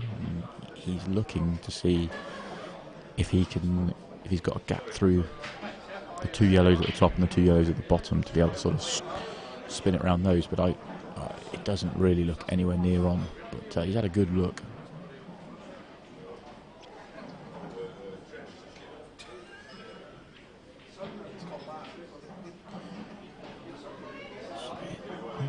I'm not sure where he's going here. Is he using the knuckle of the middle pocket? Oh, wow, that was a great effort. He was. It looked bad because he got nowhere near the red, but that was very close.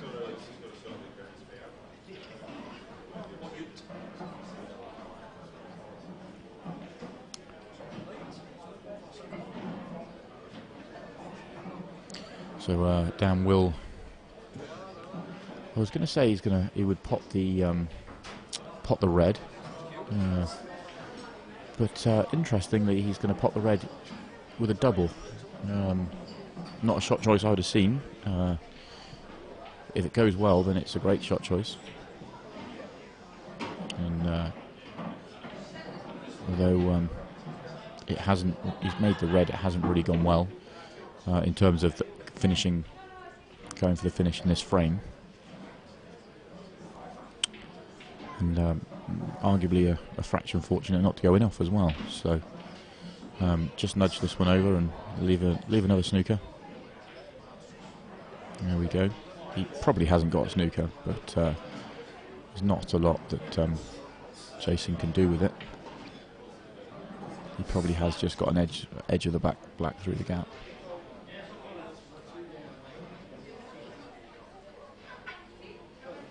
It'd be difficult for him to get the black moving in any direction with much pace. Sort of fly it around the table, hope to fluke it.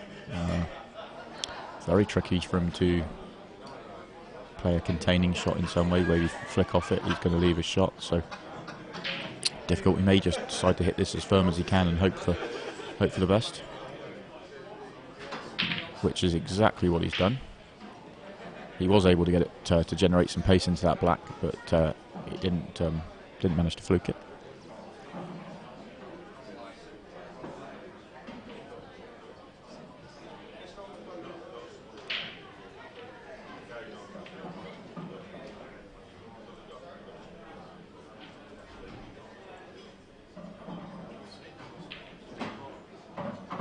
Ooh, that's not not gone overly well for Dan there. That's that could be a problem.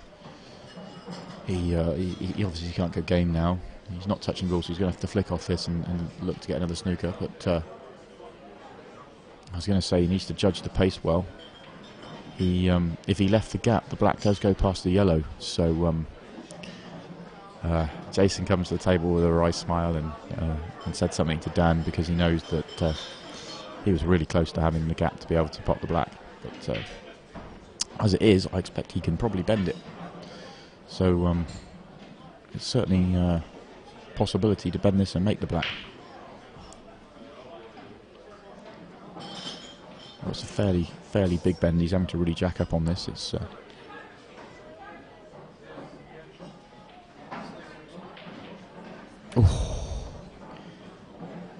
I think when that was travelling down the table, he thought he'd made it. But still, if he hadn't have made it, that's probably the result he wanted. He's taken the pocket. So again, delaying Dan's opportunity to go game. Dan's probably going to need a free shot at some point to win this frame. He could, of course, play the double by the black now, but that's sort of eggs and baskets and probably not worth it.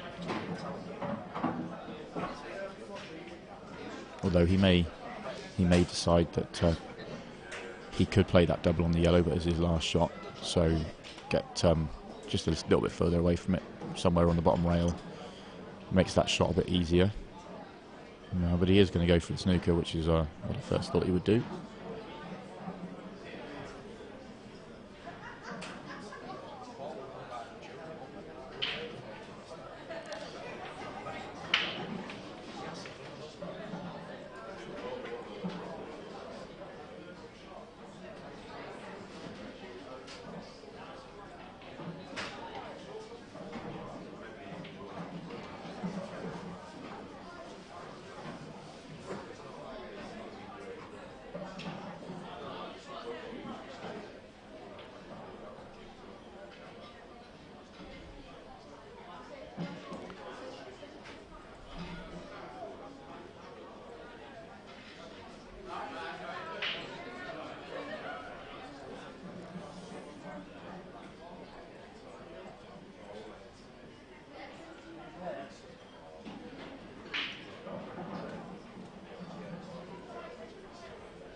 The next match on table 20, Rachel Tucker, Ottilia Hopkinson. Rachel Tucker, Ottilia Hopkinson. That was a very difficult escape that Jason tried, but again, he's probably, if he wasn't going to hit the black, that's probably as good as a result as he could have hoped for. He's knocked another yellow awkward, but very clever from Dan. He's managed to knock them both out in one shot. Very clever. So looks like he can pop the one of the yellows to the top left, and looks a lovely angle just to stun it down for the next yellow next to it. He may not take it now. Probably use it as his last ball now.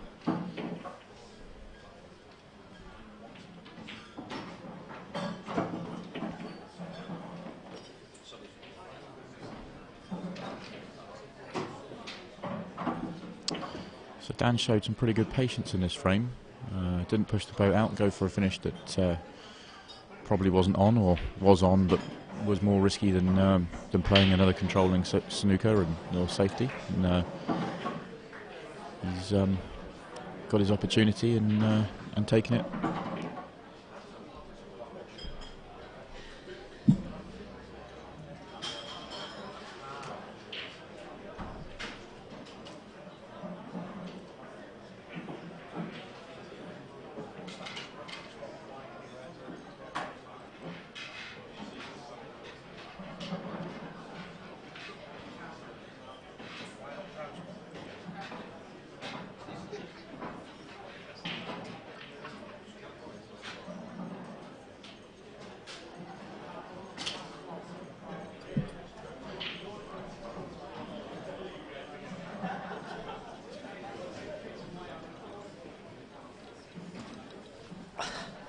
Excellent. I've Kev's disappeared and left me alone, but I have been joined in the box by Luke Johnson.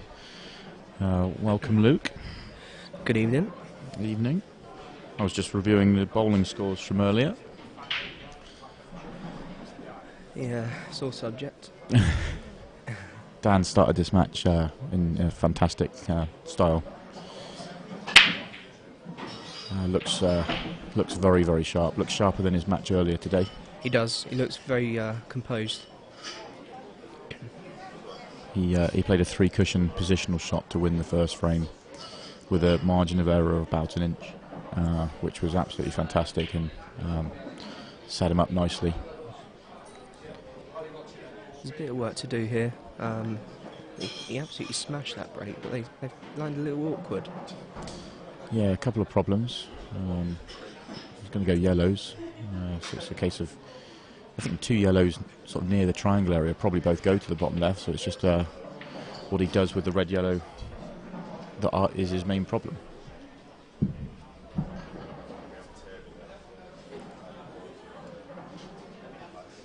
Oh, he's going to go reds.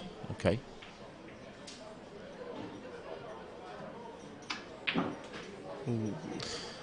I could understand that if the red above the red and yellow together goes, then that would make sense. But even if not, he had a good way of moving those, so I can understand why he went reds. But unfortunately, he misses the first ball.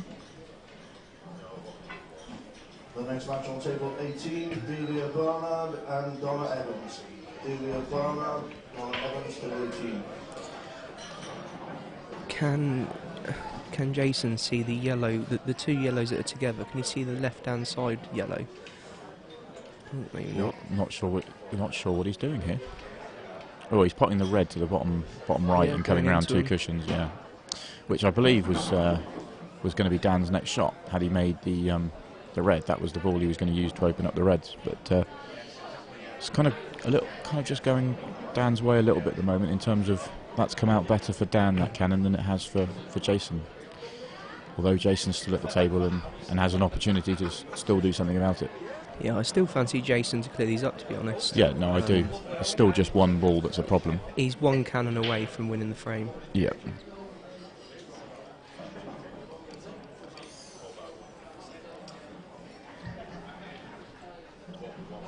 Jason would be a little bit frustrated that he's not 2-2. He missed a ball down the rail that he would have expected to make with the black hanging, so he can't let that affect him here.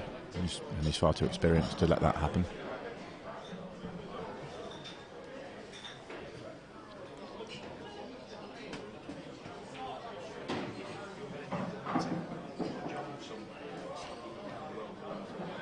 I'm not sure if he's played to try and nudge into the red after this. I think he's come too far for that. Maybe going cushion and then spinning into it. But, yeah. But he's still got a chance. He can play the top red now and play up a little bit of left-hand side. He'll be aiming to get the white around the kind of blue spot, just slightly left of the blue spot. if he can see the red to the top right, could he play the red to the top right now, plain ball with pace, and come back? The natural angle will come back down towards that area. Go into him, yeah. No matter which way he goes, he's now relying on a bit of luck to be on his next ball. Yeah. He's played it. Well, he has a shot, not one he'd want, but he has opened it up. He's okay. He's got, I think the red goes into the right middle.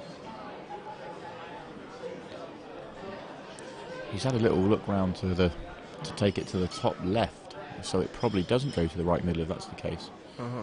He's lining it up for the top left. This is tricky. This is a really tough pot, but if he makes it, he should be on the other red. I mean, he's just going to stun across the table, so if he makes the pot, he should be fine positionally. That's And nowhere near. wide. That was a very tough pot. So a couple of 3 efforts to get that red out, and the cannons just didn't work out for him. Gives Dan a good opportunity to win the first set.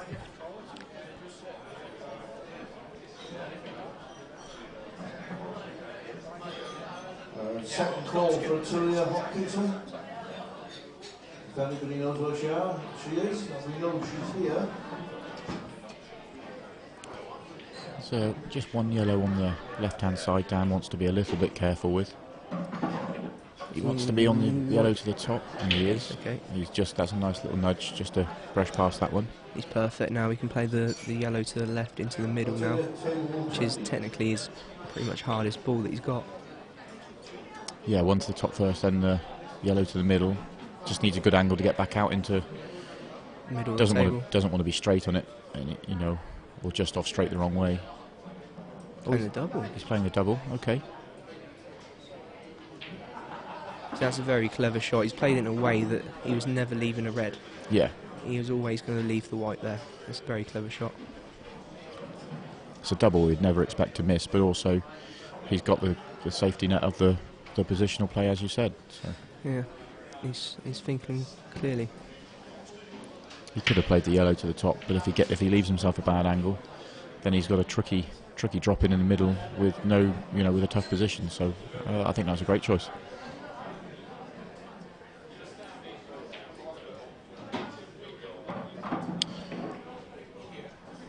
He's playing a little flick off the right hand side of the yellow. Oh, he's playing the Bottom one it's fine. first. I think he's playing on the yellow by the rail now. Yeah, No, he's going to move it out. It's a great shot. Oh, he's again. happy. He's happy if that falls in. He's happy if it's not.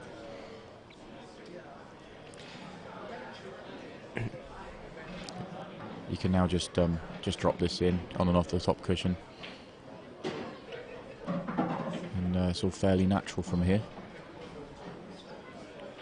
A very good set. He's worked this finish out nicely. They were there, but you've still got to work them out, and he's made fairly short work of it. Probably taken an extra second there to have a look at where he wants the white, just because it is the frame. This is the frame to win the set. He knows this is one of the important moments as well.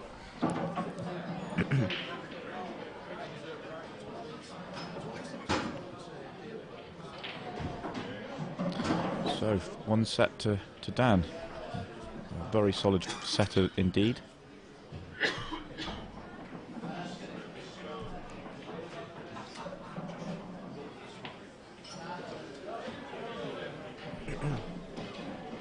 It's actually quite amazing how much more focused Dan looks for this. He was incredibly focused for his first round match, but I think just being in the stream arena and it's less distractions. He played on a table earlier where there's 3-4 tables next to him and around him, and right by a walkway area where there was a lot going on. I think he's playing at a better pace now as well. He played Steve Wall, and it was just a bit of a slow game, and neither of them really got into their stride. I think that the pace in this match against Jason will suit Dan.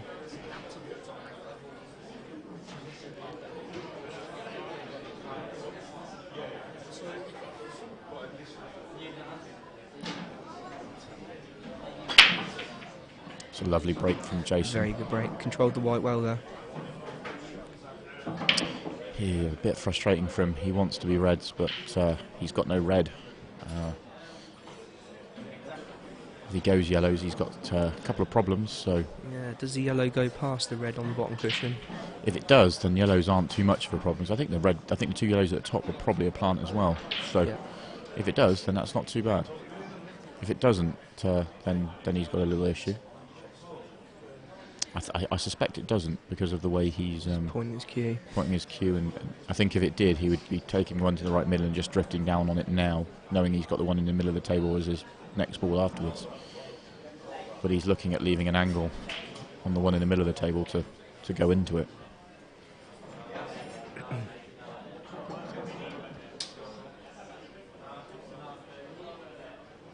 He's going reds. Going reds. He's trying to put. Oh, he could pot. He could pot it. Didn't look from our camera angle that did, but it obviously did because he managed to play that with quite a bit of control, so it wasn't ultra thin. It's a big shot to take on. Yeah, and he knows. He knew when he missed that, if he missed that, the chance of him getting another shot in the frame was very slim.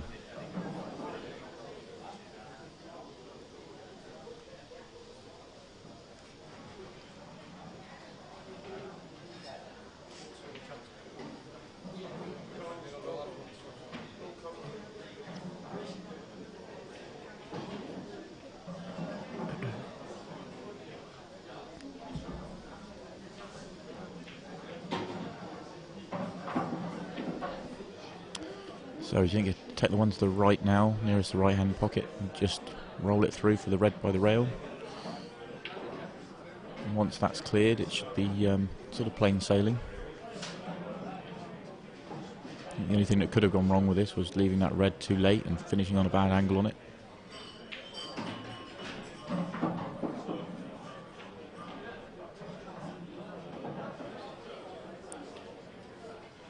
There's some very interesting matches going on at the minute here. Ben Davies is 2-1 in sets up against Gareth Hibbert, the current world champion. Okay, yeah. I think Gareth went 1-0 up in that. I'm not 100% certain, but I think he was. Dangerous opponent Ben is. Ben, yeah. And I know he's been practicing very hard for this event. So this event and the season ahead. I think he's sort of got a renewed whatever for the game. He's really up for the game again. Yeah. I think he had a break and he's really... Ooh, I think he's walking won around. because he's walking to the top table with his card. Yeah. So the current champion is out. Is that a shock? It is. I mean, Ben was second favourite for the match. You have. I wouldn't say it's not a shock, but definitely. I think there's been a lot of those today. There's a lot of matches where you've gone, he's second favourite, but it wouldn't be a shock if he won. Completely. So gone slightly wrong for Dan here. He's got to play a better shot than he would have thought. You know, a couple of shots ago. And he's The white needs to travel. and he has under-hit it. That's So poor. Dan tapped the table there in frustration. very, very, very rarely do you see Dan show any emotion. Completely. So that probably shows you how frustrated, how probably how easy he felt that finish probably should have been. Well, you know what a good chance that was. Next match on table number 6. I hate saying Still it, okay, you know, if it flicks this in. and And he's he covered has. it well. And there's no tap on the table now, is there? No, he's got one of the best temperaments in the pro game, without a shadow of a doubt. For all you Scottish fans out there, Liam Dunster and Alex O'Donoghue is 2-2 in sets. 2-2, yeah.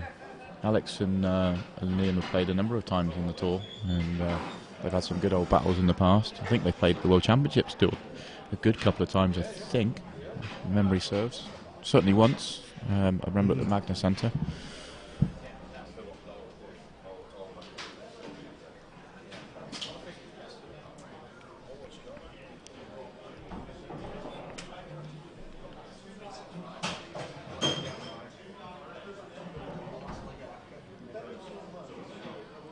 So some early scores. Some early scores in the second session of the last 32 is that Scott Gillespie's 1-0 up on Ronan McCarthy. Simon and Fitzsimons is 2-0 up on Dave McNamara. Arfan Dad is 1-0 up on Jamie Simmons. Jeremy Hooper is 1-0 up on Mark Chung. Dan obviously is 1-0 up on Jason. Neil Robone is 1-0 up on Steve Thompson. Jimmy Carney is 1-0 up on John Chambers. And Yannick Beaufils and Paul Harkness are 0-0. And that will be 0-0 for the next 2 or 3 hours, I should imagine. There is potentially a lot of mileage in that match. Debbie Virgil. Emma Reeves, Debbie Virgil, 2-8. So in the meantime, Dan's gone in off his break.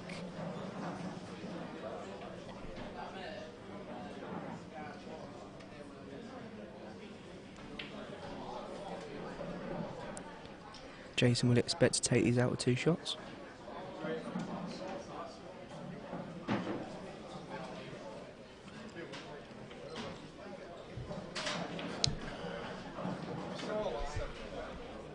I've just had a message from my mother in Australia. So our stream's being shown all the way out there, tuning in Australia. She's messaged me to say that she's enjoying the commentary. Unfortunately, she's not messaging me to say congratulations on your win, but I'd have to win first. That's it. But yeah, glad to know you're listening or watching.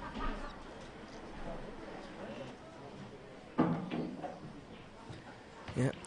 Audi, Simon's mum.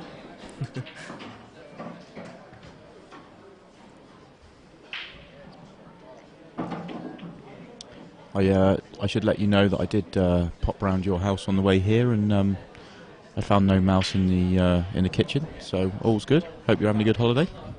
See you in a few months.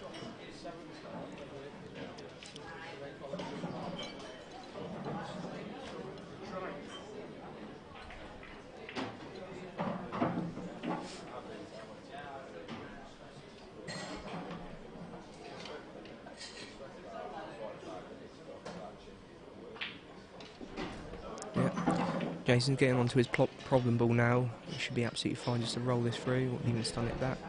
Yeah, it looks like he's got just enough angle to get to the right-hand side, which is, as long as he doesn't leave himself straight on the next one, it's no problem.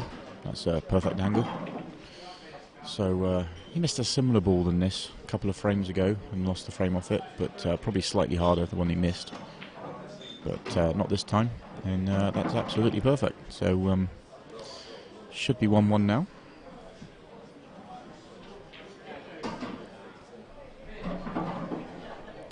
Do you know if Jason's still in the seniors at all?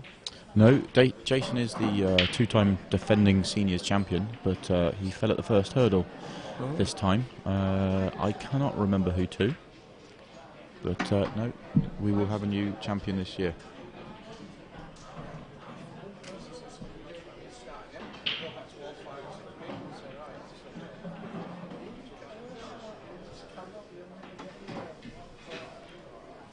Having given my mother a shout out, I'm getting other friends and family texting me and asking for their own shout out. I don't think I'll bother.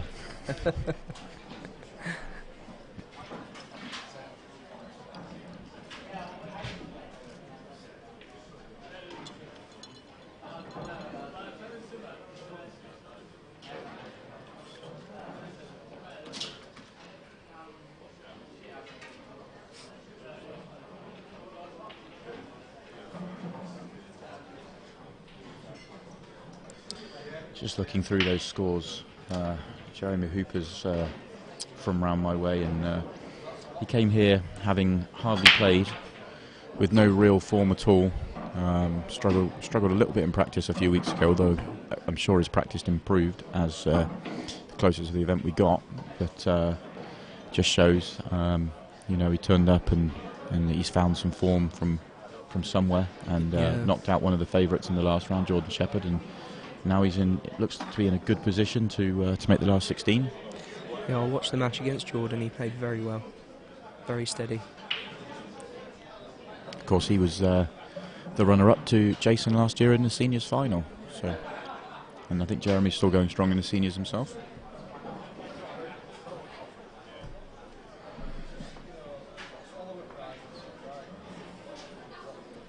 I've noticed this TV table breaks very, very nicely, doesn't it? Yeah. Really nice.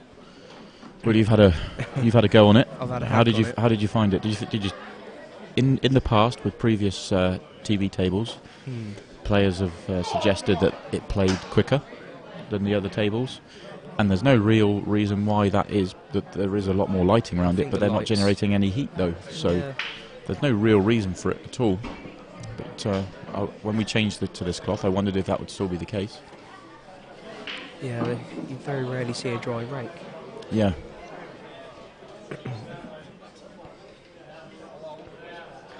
So it's give me 2 seconds. It's the last 32 now. You're going to stick your neck on the line. What you Who's going to win the tournament? Yeah, what's your pick? Having watched the last match, somebody's going to have to play incredibly well to beat Mark Farnsworth. My pick, having watched the last match, and it's maybe boring and maybe safe, but Mark looks incredibly sharp, and his break, although he came out dry a couple of times in the part of the match I saw, and he was a little bit frustrated with it. It looked bigger than I'd seen in the past. The chairman's back. We're going to get. He's finished with some of his chairman duties, so we're going to have a three-way commentary box session, which is always fun. Yeah, just going back to the Mark Farnsworth. His next match is really tasty with John McAllister. We're going to have to wait for Kev, because our producer's just popped out the room and we don't know how to turn the mic on.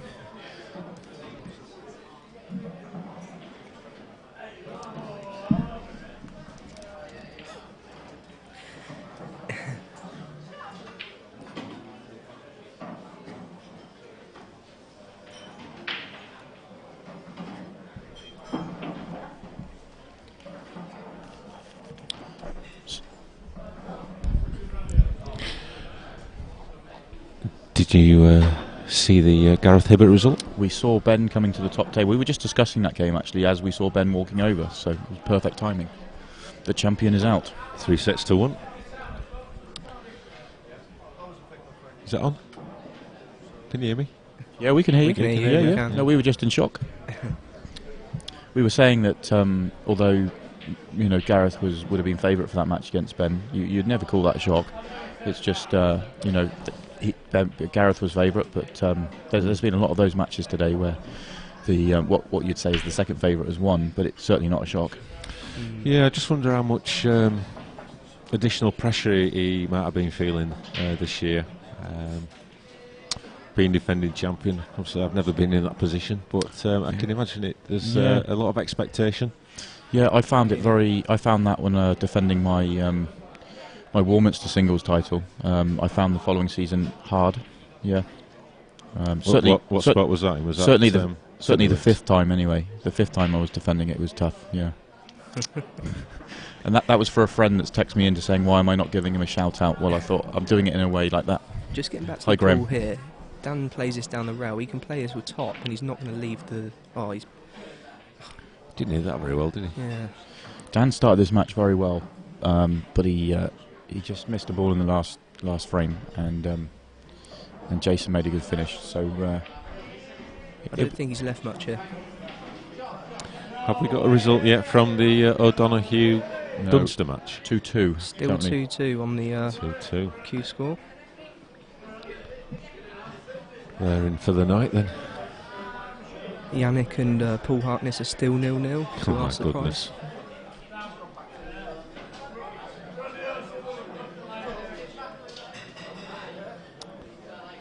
Could be a late one for our tournament director tonight. Could be. Yeah. Yeah, I might be in bed by then. I'm having an early night tonight. It's at 2 a.m. Well, 2 o'clock is. It's a great shot from Jason. Just under hit it. Has. If you get to bed for 2, you've done well. Yeah. These weekends, these weeks. I haven't made 2 yet. So Jason's got the double on here, but very difficult to hold for the yellow. Do you think there's any mileage in just playing playing the red full ball and letting it bounce back up and covering the white so he gets the full ball snooker? Dan would have a chance to probably respond with the same thing.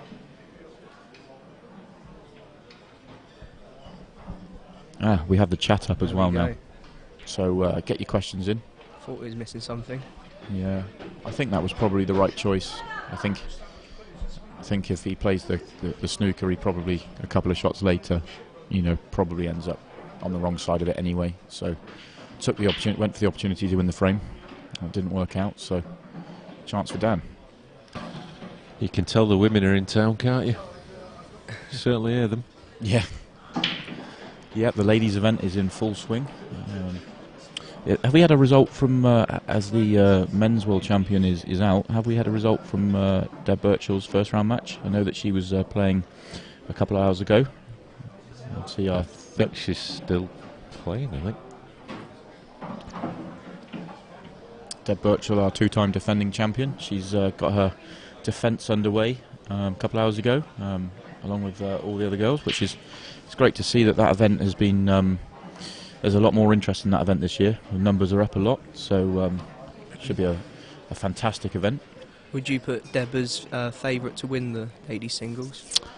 That's an interesting question. Obviously, she deserves a lot of attention for being the two-time defending champion, but there's probably 3 or 4 girls in the event that would also, you could make a case for being favourite as well. Yeah, I see Kirsty come across from World Rules as well. She's going to be very tough to beat. Yeah, and I think a lot of the big names are in the top half. I think Colette Henriksen, I think think she had to play Kirsty in her first match. Is it really? Yeah, so I think the winner of that would be one of the favourites. So that's obviously a very interesting first round game. Yeah, well done to... he needs that white to stop. He needs it to stop. He needs a slow. He's okay. Turn a bit. Ooh, it just had a little...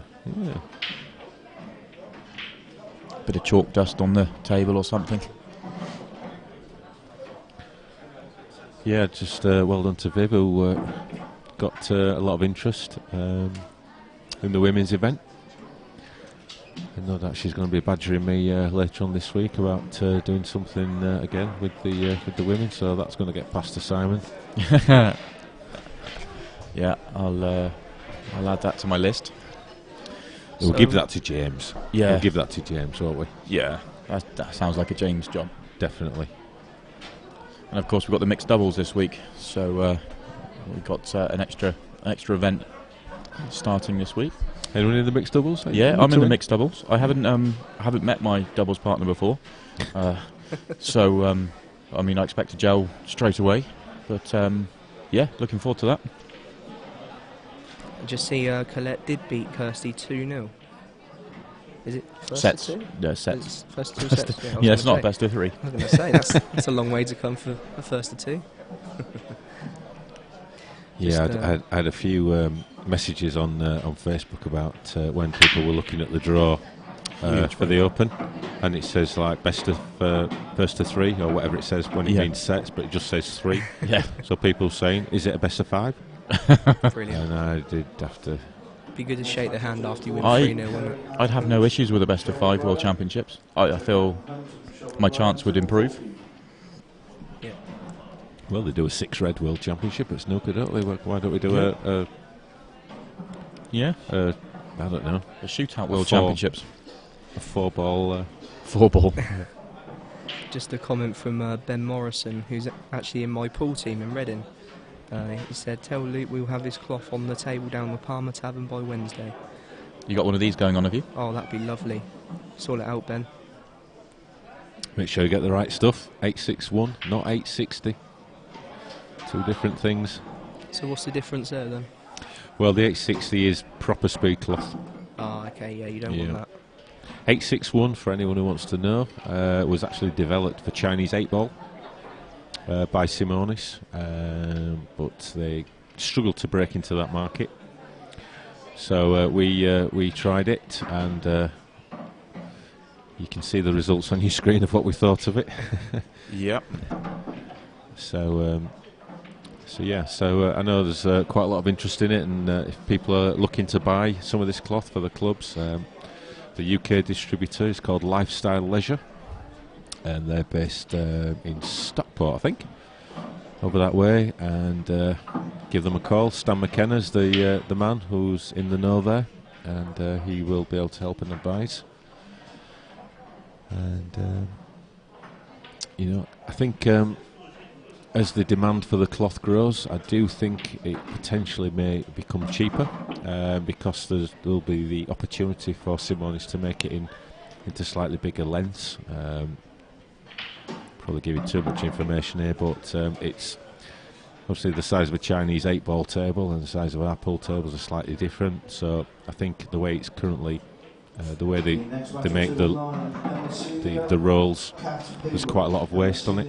Yep. So there will be the opportunity for them to, I think, make bigger rolls, which may be passed down to the customer. Can't say it will be because it's not my decision, but I think that is definitely a possibility. Obviously, the euro because the cloth comes from Belgium, and how the euro has sort of plummeted. The exchange rate has adversely affected imports coming into this country, so that's had an impact on the price as well. But it's not massively expensive, and it does last longer anyway. So it's not. So Daniel was 3-1 up in this set, looking good. Yeah, he's suddenly got a little burst on there, hasn't he? That little 2-frame burst. We was just saying before you arrived, Kev, that his breaks are just breaking absolutely massive. There's very rarely a dry break. Commentators curse. No. Jason was playing on a table at the side of me, and I was watching his break, and I know he's had a great split there, and there's only 3 balls in the bottom half of the table, but his break is more of a flick than a full-on crunch, if you know what I mean. Yeah, I do. Just times it, doesn't it? I think that's what he does. Yeah.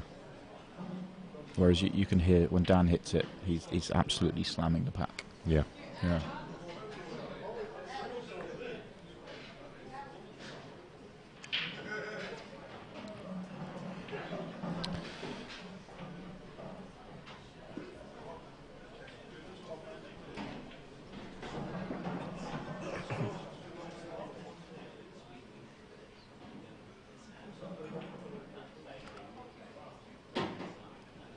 Didn't think that was going to reach for a second, but controlled nicely.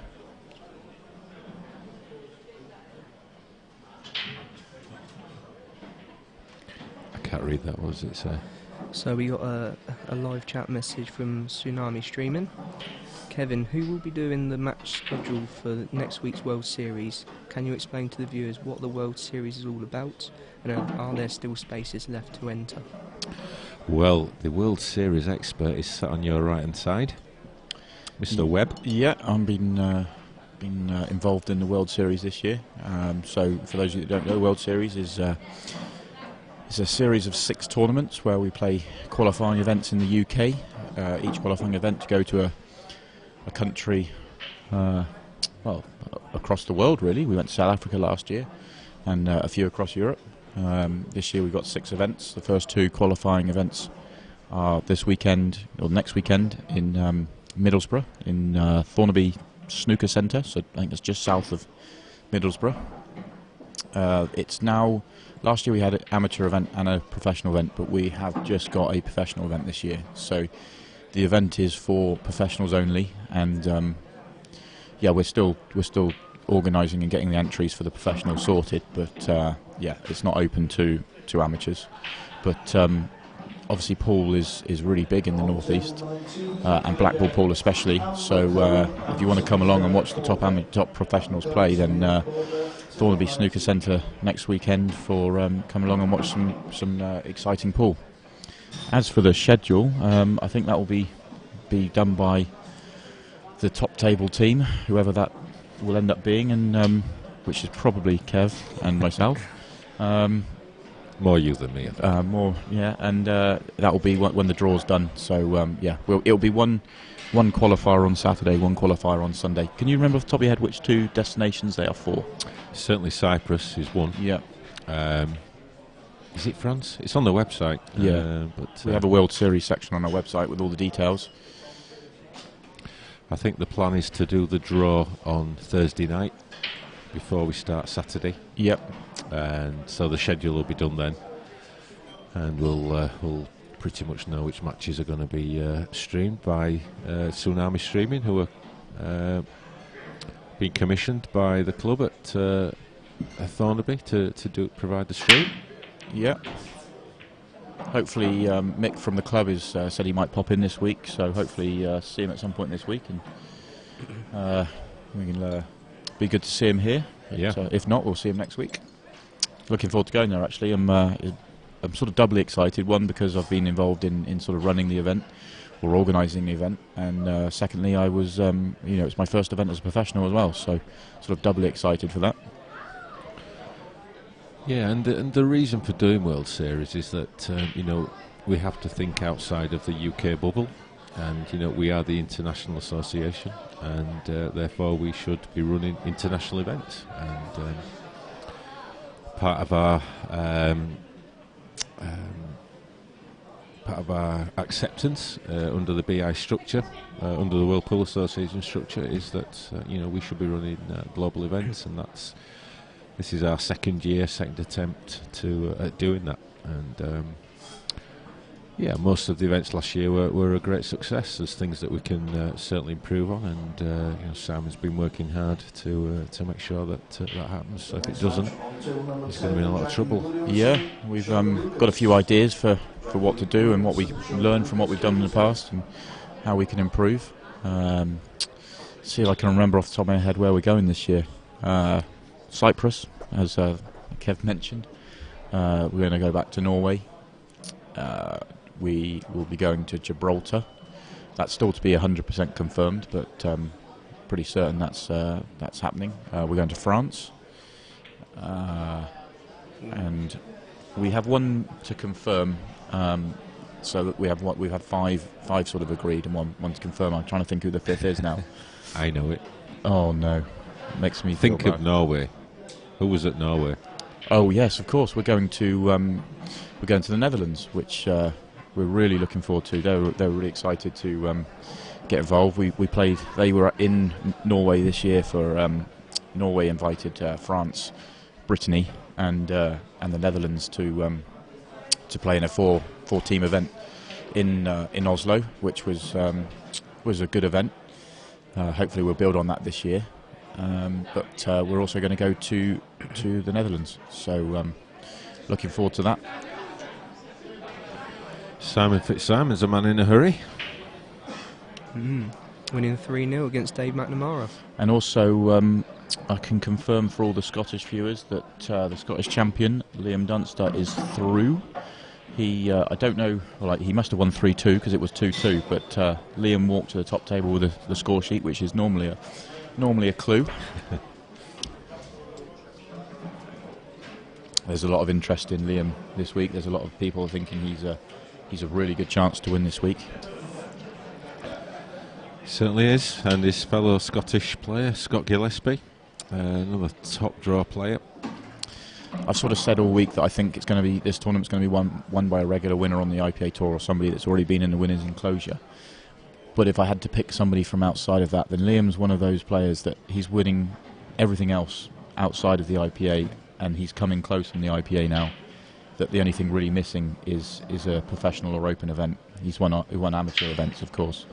And if he doesn't win this week, I fully believe he's going to win an event this year. My only concern with Liam is if he's got the gears to when it's needed. You know, he's so solid and consistent. But is that going to win you a world title? And maybe it will, maybe it won't. I don't know. Of course, he is the BI World Champion, but that was the two other shots. But that's a slightly quicker format. Doesn't have the same number of frames and swings and everything else. And not the same field, to be fair as well. Yeah. So yeah, I mean, a lot of expectation on Liam's shoulders, and it's going to be fascinating to see how he copes with all that pressure that's on him. But yeah, Scott Gillespie 1-0 up against the legend Rona McCarthy. Yeah, that is a tasty match, isn't it? Mind you, there are so many of them. But yeah. This is a big chance here for Dan. He's got 2 shots, chance to win the set, go 2-0 up.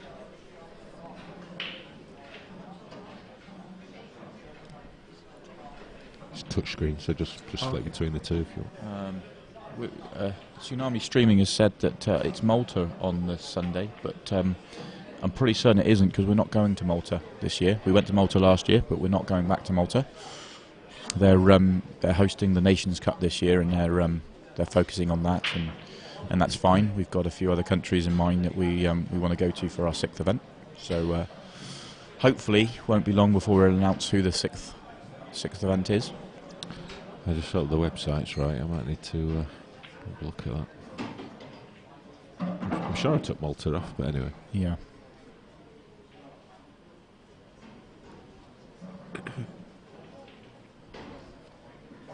So Dan can get on a semi-tricky ball here, the yellow into the middle, play the plant. Do you practice with Dan Luke? Are you practice partners down in Reading? Does Dan practice? Well, we used to play quite a bit, but we've not got a club now. That's currently in progress. We're hoping. Haven't really heard much, but hopefully that will be open shortly. But yeah, when we used to sort of work together, we used to work late, and we go down the club sort of an hour and a half after a late shift, have a little knock. But yeah, at the minute we've had literally no practice going into the World, so it surprises me how he can pick up the cue and be so good. He's just, Do you think his victory, 12 months ago now, I guess, in Newport, was that a massive confidence booster for him? I think so. I think he needed to get over the line. He had a couple of finals that he just never got over the line in, and I think he just needed that one just to get himself going. I think he's got a really good chance this week.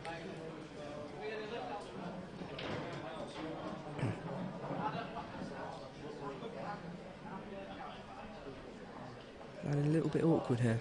This is actually a really big moment in the match because of set play. 3-2. It may be 1-0 down and 3-2 down, and he's in momentum's with him. But if he doesn't take this chance and he loses the next frame, all of a sudden it's 1-1 and it's back to square one. And that's, set play, it can swing that quickly. So he really does need to be careful, but that's come out brilliantly for him. Shouldn't have a problem now. I just wonder if that last match has taken a bit out of Jason. It was That's what we were trying to find out. Who did Jason lose to in the seniors? Jason Remington. Jason Remington. Okay. Yeah, that makes sense because Jason Remington should not be in the seniors. I'm not having it.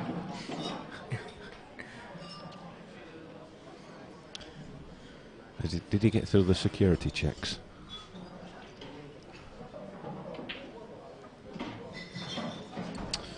So Dan takes a 2-set-0 lead.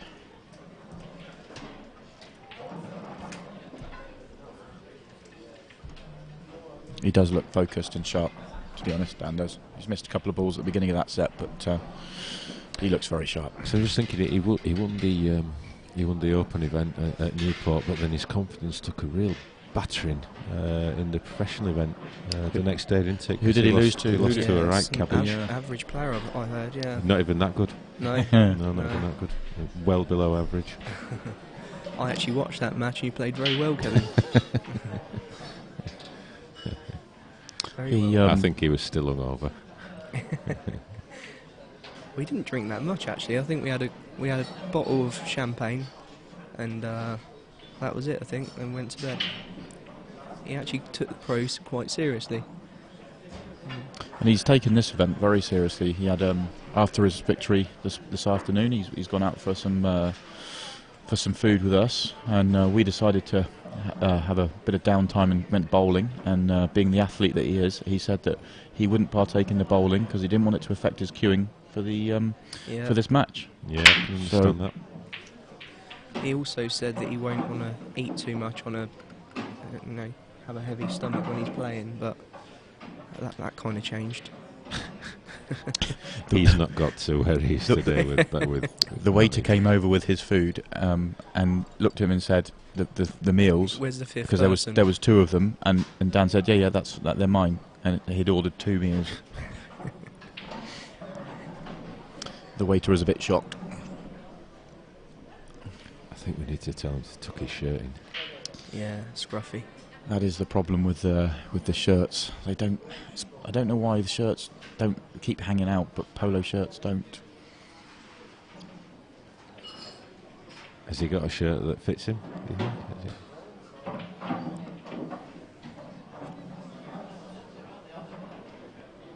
And interestingly enough, Dan, he queues up under his eye rather than sort of the traditional chin type. Yeah. I don't know if people adopt. Yeah, I don't know if that's because of a really dominant eye or not. I don't know. You see a few players like that, but it seems weird to me. But yeah, seems to work.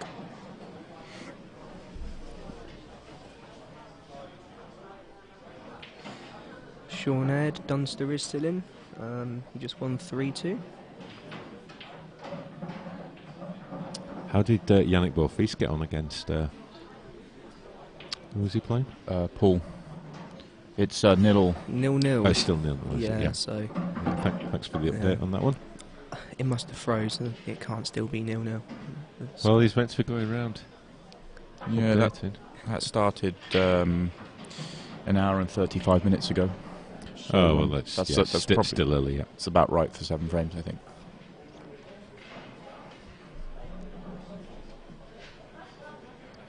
We are having a bit of tongue-in-cheek there, but they don't care. Yannick does. It's not whatever it takes to win. That's absolutely. Yep. They're not doing it for gamesmanship or anything like that. That's just the natural pace they play at.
Just got some information. John Chambers is now 2-1 up on Jimmy Carney after being 1-0 down. Yeah, very interesting match that. A lot of attention on John this week, a lot of interest at Corals from a lot of people. He's obviously one of the qualifiers that a lot of people thought had a chance to go very deep this week. So, and Jimmy, one of the pros. So, yeah, very interesting match.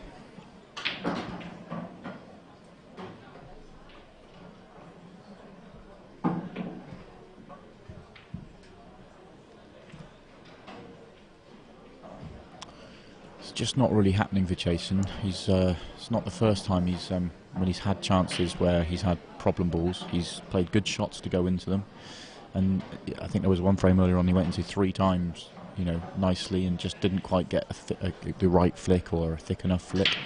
And again, he's gone into them, but it's just not coming out for him, leaving more hard work. His finishes are sort of always been tricky so far. The ones that haven't been, he's made light work of, but. Yeah, he's had lots of chances, or a lot of his chances have been like this.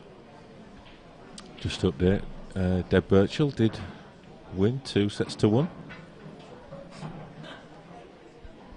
And what else have we got there? So last year's runner-up, Shauna Lucas. She's safely through. As I think Luke mentioned, Kirsty Lee Davis been beaten by Colette Henriksen. Kylie Thomas defeating Jenny Lawson. I think Jenny Lawson had quite a good win in the seniors, I believe. She played in the seniors, yeah. She definitely won. I saw a video of her potting the winning black. No idea who she played, but well, I see her playing Jason Rimington. Yeah, Jason won that match, but she may get back in on appeal because of his. He needs to prove his age. To me, Yeah. Anyway. What an easy life he must have had. Yeah. You can't be 40 and just look like you're 12. I keep getting asked if I'm playing in the seniors, and I'm nowhere near it. And he looks nowhere near it, and he's playing in it. There's something wrong.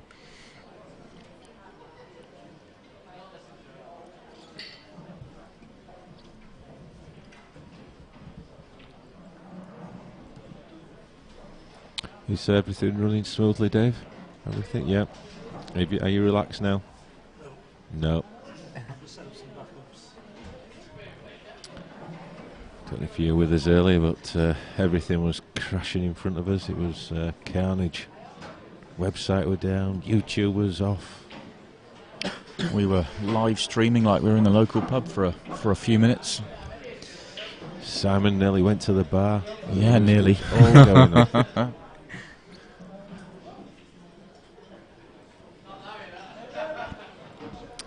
So it's building up now, this tournament, isn't it? Where there's a lot of shocks, as we expected.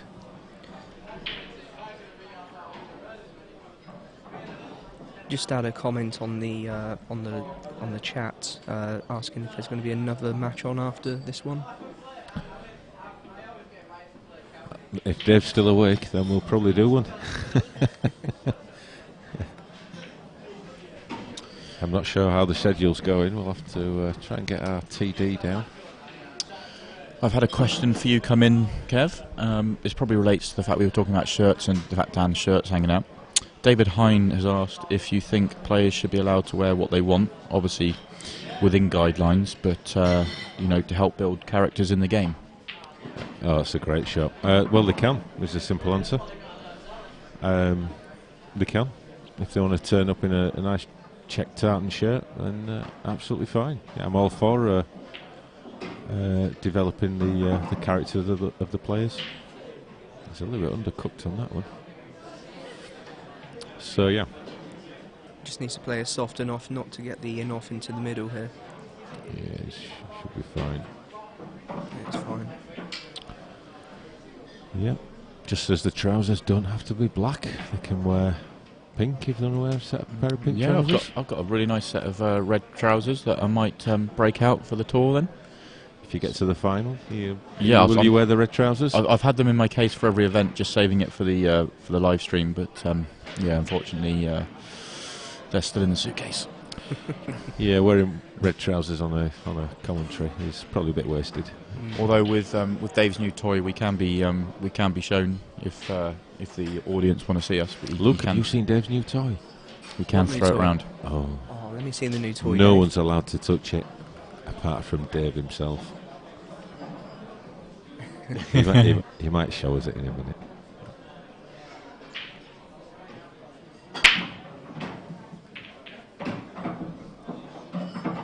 That didn't slip very well. Not a great Yeah, split, no. you can see with the white still spinning, he's sort of come across that one a little bit.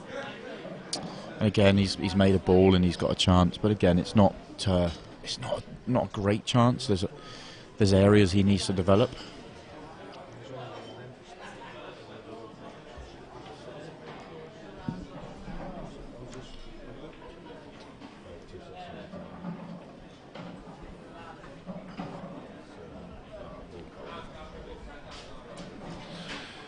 I can exclusively reveal, it's not much of an exclusive, that this is the last match tonight.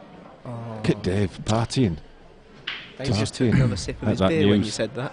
Don't mention that. His good lady might be listening. But if you'd like to come down to the Bradford Hotel, if you're in the local area, Luke and myself will be doing an exhibition on the stream afterwards. But we won't be streaming it. No. It could be X-rated.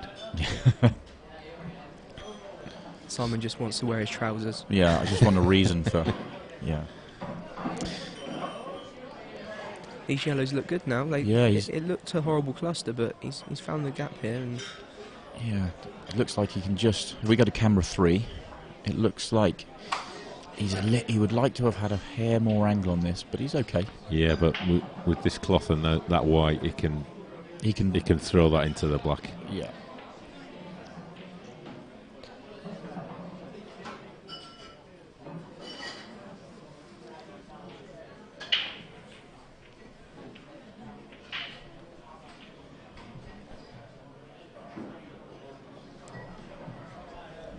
It's great to see good ladies turn out.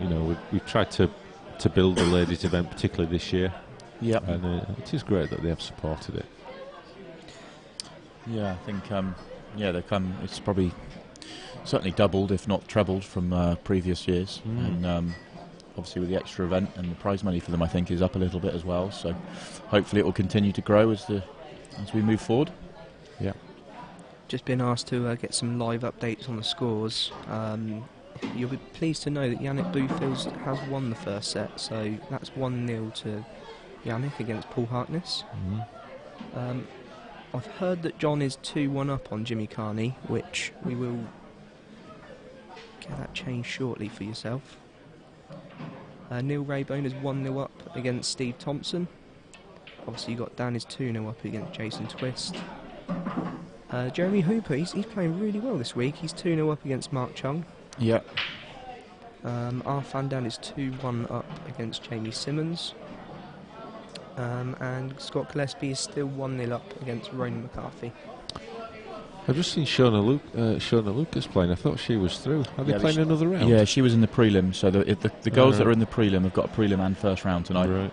Okay. And obviously the rest of them have just got their first round. So because I know that Deb Birchall, the defending champion, she's got to play again tonight. Is she? Which is why we probably saw her on the table. She may have gone straight back on. Difficult to tell from a com box. That's fine. Should be okay. Is the black going to the middle? No, camera 3 clearly shows it doesn't, so he has to do something. Yeah, I think he'd probably... Is he going to screw it off the side cushion and back across for the black in the top right? This is why I was saying, but when he had that gap through to the yellow, that he wanted a little bit more angle just to develop the black and yellow. What he might be looking at here is screwing the yellow, obviously the white, off the side cushion and playing into the red above the black. Yeah, playing on the double. Well, what we've seen on doubles is that generally on the narrow side,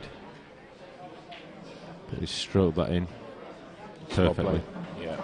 When they're putting any pace on, They are straightening up. They're straightening Yeah. up. A lot more than you expect, because it always does straighten up, but they're straightening up more than you expect, yeah. Just the slight nuances of the new cloth.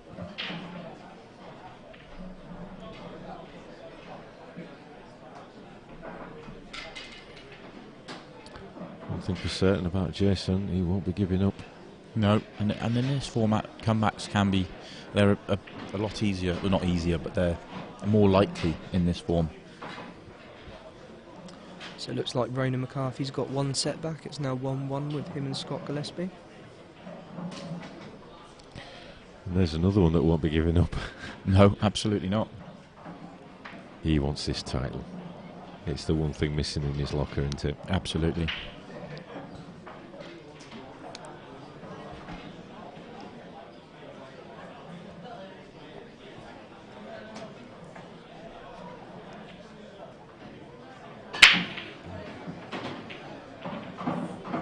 Another crunching break from Dan.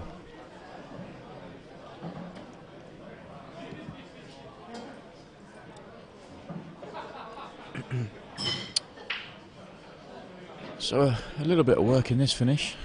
First glance you're thinking fairly routine, but he'll go reds, I'm sure, but just probably got to be careful getting on the red by the black.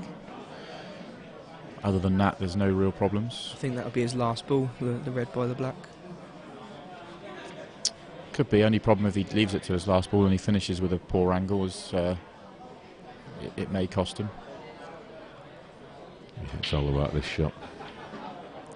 A tricky first ball, of course, yeah. And he has missed it. It's a good call, Kev.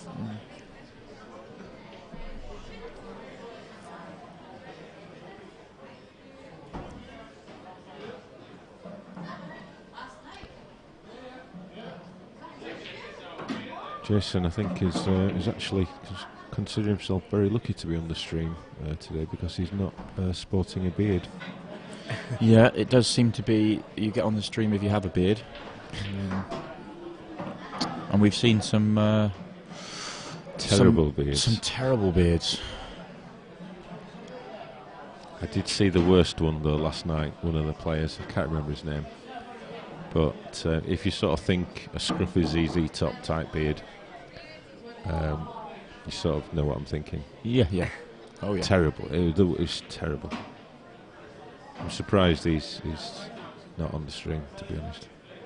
Slightly awkward for Jason. I don't think he's quite straight enough on the one by the black, which is I think what he would have been playing on. He should be okay just to top this through. Can he just? He doesn't want to move the black much. I think he's okay. I think you're right. Should be able to miss the black. Oh, he could, yeah, comfortably. So no problem at all.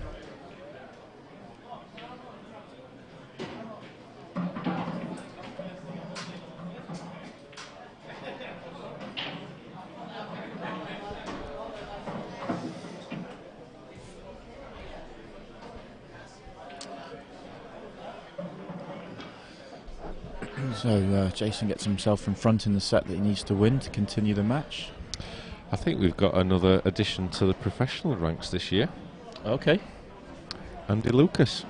Fantastic. That's great news. So he's just seen the email I sent 2 months ago. Brilliant. No, that really is, because he should have turned, well, he could have turned professional any year for years. So that's brilliant.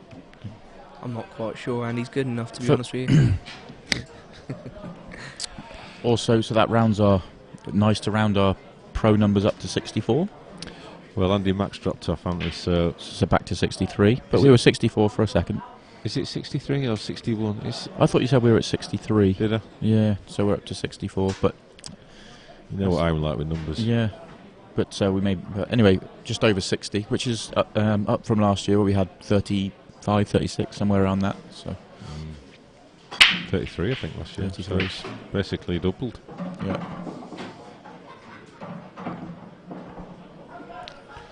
It's just Neil Rayborn with the clipboard. Yeah, and he's sort of gliding through the tournament without much notice, to be honest with you.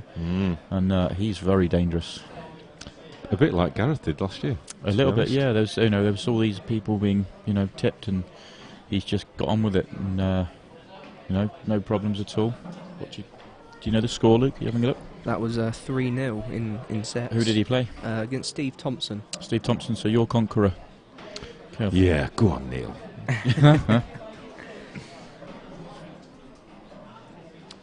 There's a couple of tasty draws already for the last 16.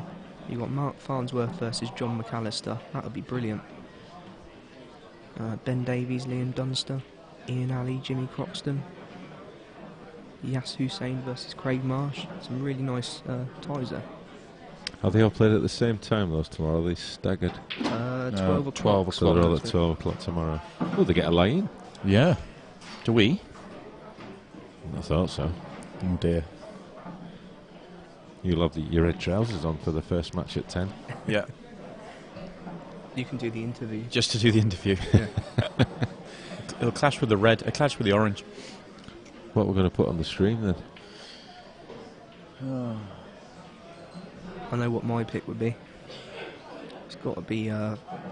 Thing is, you put Farnsworth on tonight. And The thing is, if Farnsworth wins and Marsh wins, then that's a must that'll be. for the stream. Yeah, Let's see what develops below. of course. Who could Neil Rayborn potentially play? Winner of match 44. Winner of this match. Winner of this match. So Right, that won't be on then. Poor Neil.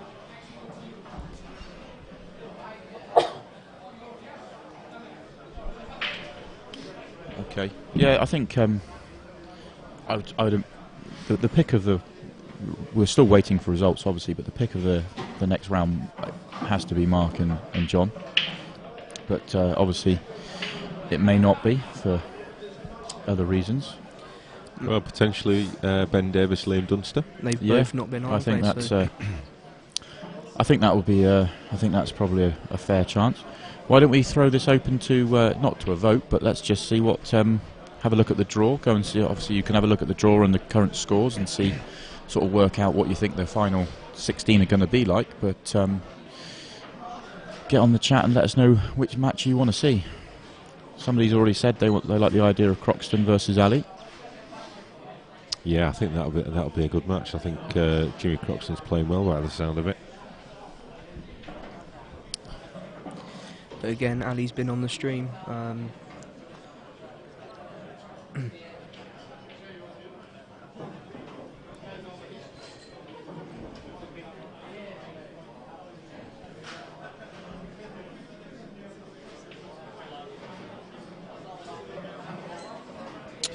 Yeah, I'm with Jamie. I think Ben and Liam would be a fantastic match for the stream.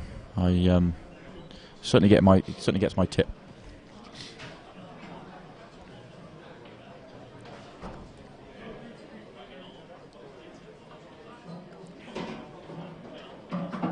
To run. Tricky to hold this. He's going to have to go up and down, I think. Wait, can he just pot it thin, come around two cushions and play the black into the same pocket? I think the red's in the way, No. to be honest with you. This is tricky. I think he's got to dig into. He's playing it. He's dollying it in. I think. He's played your shot, Simon, and he's played it well. Commentator's eye. It's nice to get one right eventually. If you call enough shots. What's the score in this set then? It's 3-1 3-1 to to Jason. Jason. So that 1-1 when you said that Dan had a great break and you said it's all about the first shot, which was a pot he would expect to make, but a tough pot. Since then he's just sat in his chair, so it was maybe a turning point.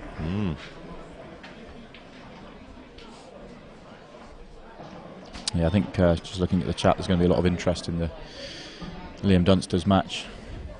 I think that's got a fair chance of making its way onto the screen.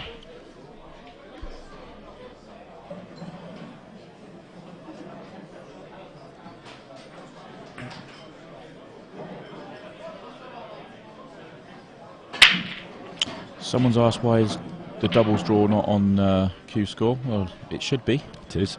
It is. Now, Q score's a bit funny like that. So when you go to the tournaments and you look there, it's probably not there. So what you need to do is you need to change the date. So there's some date options. So if you change that to, say, the 31st of January, then all the IP events will turn up there, will appear magically before your eyes. So another good break for Dan. He's just got those 2 reds on the right-hand side to sort out. Looks like he's got an angle here where he can just stun across the table, take the one to the bottom right, just stun straight across the table, and then should be okay.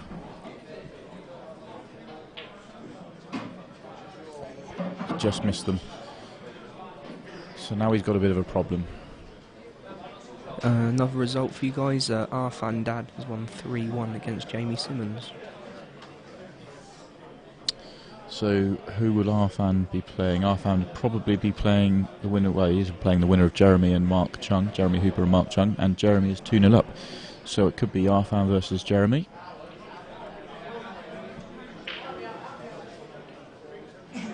Arfan knocked Jeremy out of the tournament last year. I drove up with Jeremy, so we had a chat about last year. So could be a rematch. Revenge.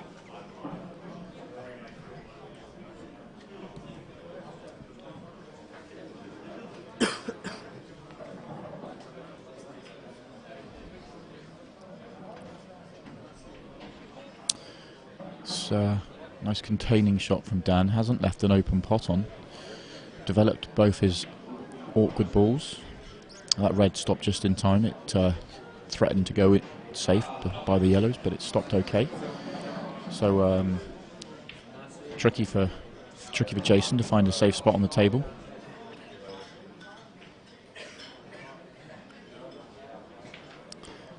He was trying to get behind that yellow, but he also knew anywhere in that top corner he wasn't leaving an open pot, or not an easy open pot anyway. I think you can bet your bottom dollar that Dan will be going for this pot though. The one to the bottom right. Yep. He needs to try and make things happen in this set, doesn't he? He's looking at where he's going to cannon because he's going to cannon those 3 balls, the two yellows and the red, if he makes the pot. Well, he's going to cannon them anyway, but if he goes for that pot.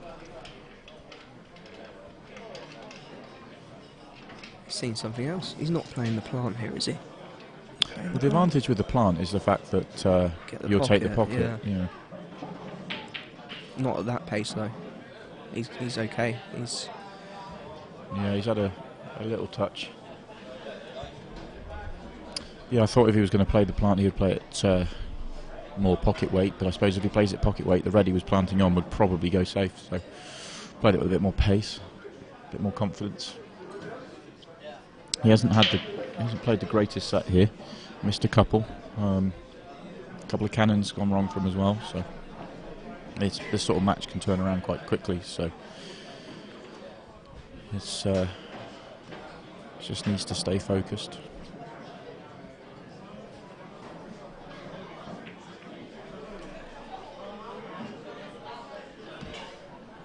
It's a great shot from Jason.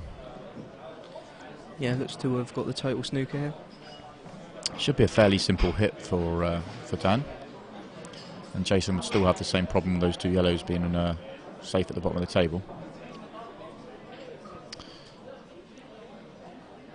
In an ideal world, Dan would love to snooker him back, or at least stop him being able to see the ones at the top of the table, but I'm not sure that's likely.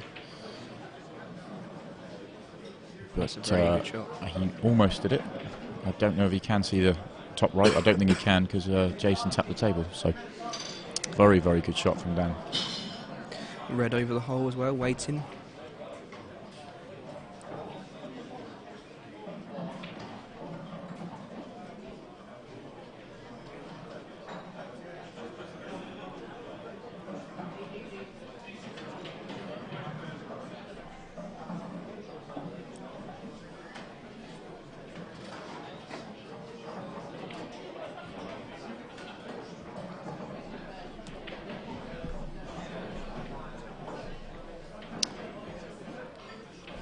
I'm not sure what Jason can do here.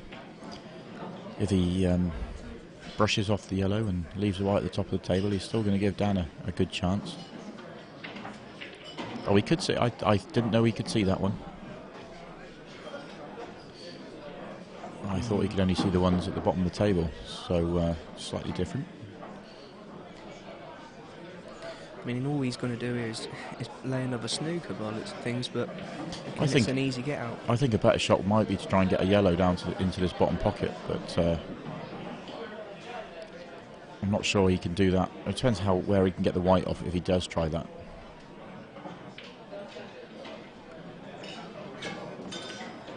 Oh, it is the attempted snooker, so just drift behind the lower yellow. That's not worked out very well for him. I suspect Dan will probably try and make this the top red off the definitely, yeah, the second red, just because he needs to open up that red. So he doesn't need to do anything with the white either. He'll have the red into the middle pocket. So it's just about playing this at the right pace.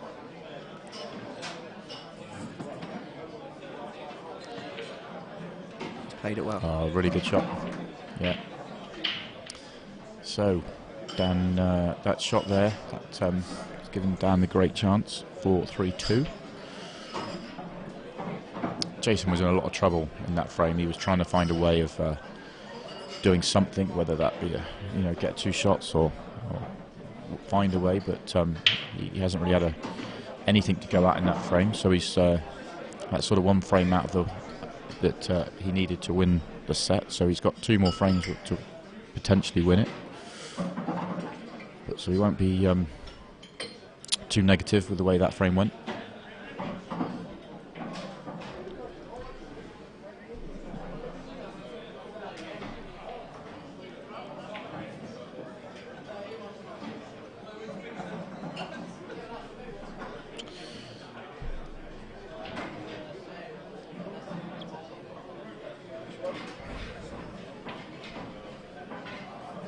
Had a question come in from Andrew McKee asking. Well, Kev's left the combox. Would like to ask him, but I want to throw the question back to you, actually, Andrew. The question is, what are your guys' thoughts on winning the first 2 sets 4-0, 4-0, then losing 4-3, 4-3, 4-3, effectively winning 17-12 in frames, but losing the match? Fair? Question mark. Are you asking that question because you don't think it's fair? Be interesting to hear your thoughts. For me, that's just... I don't have an issue with that in any way. I think set form is absolutely fantastic. Creates a lot of drama, a lot of crunch frames, and it's not a straight race. It's not about winning the most number of frames. It's about winning the most number of sets. I don't see that as unfair at all. If you've won 4-0, 4-0, and then lost 4-3, 4-3, 4-3, chances are you've had some very good chances to win the match. So no, I don't see that as unfair at all.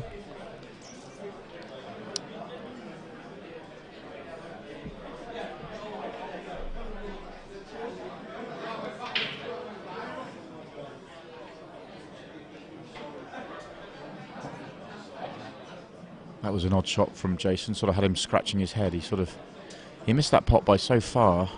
I wonder if he had one of those sort of slidey kicks on it. It seemed to just sort of square up and just go straight on. I mean, he missed it by quite a distance for it being, it was a fairly regulation pot. I wonder if it just wasn't the greatest contact for him.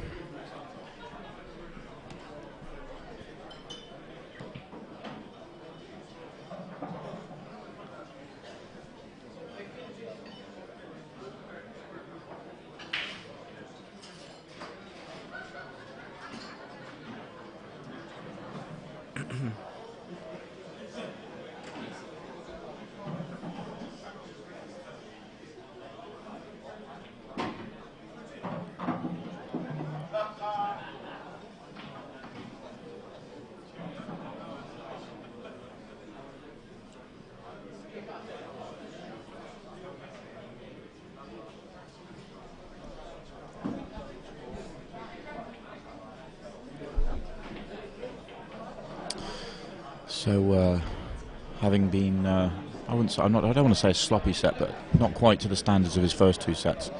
Dan's missed a couple in this set, but he's got. I was about to say he's got a chance here to get himself to 3-3 with the break, but he missed that ball. Which again, it's just how he's played this set. It's not been sloppy. Just missed a couple that he probably wouldn't expect to. But again, he's had a little bit of result in terms of It's covered a pocket that Yeah, you'll see that Jason Jason play a needs. skill shot here. It's so in the pocket that you don't expect him to miss this. Yeah, it's pretty unmissable, to be honest. He's right behind it. Oh, dear. wow. Commentator's curse. Wow. I hope you apologise to Jason later. I'm going to have to, I think. Horrible miscue. This is where I think Dan's temperament is fantastic in terms of, I know that if I'd just missed the ball that Dan missed, I'd be sat in my chair, even if I'm not showing it, thinking to myself, how have I missed that? That's embarrassing. What a chance I've wasted there. You know, I'm going to get punished. And he just looks so calm. Every time he makes a mistake, there's no reaction at all. You wouldn't know. He sits down, and I think then when he gets his next chance, I think that just helps him.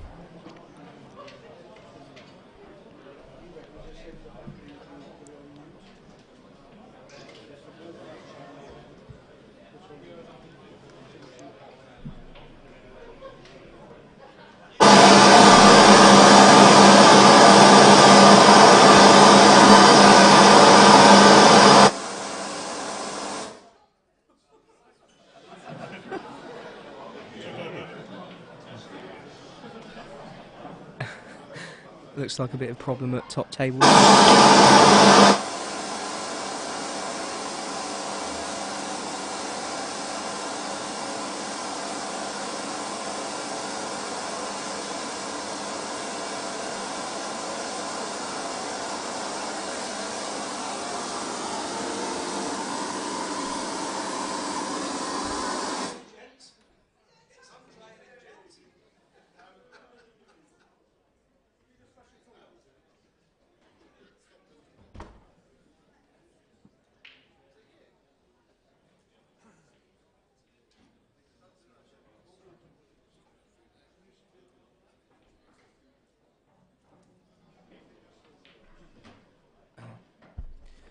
What did you do there, Luke?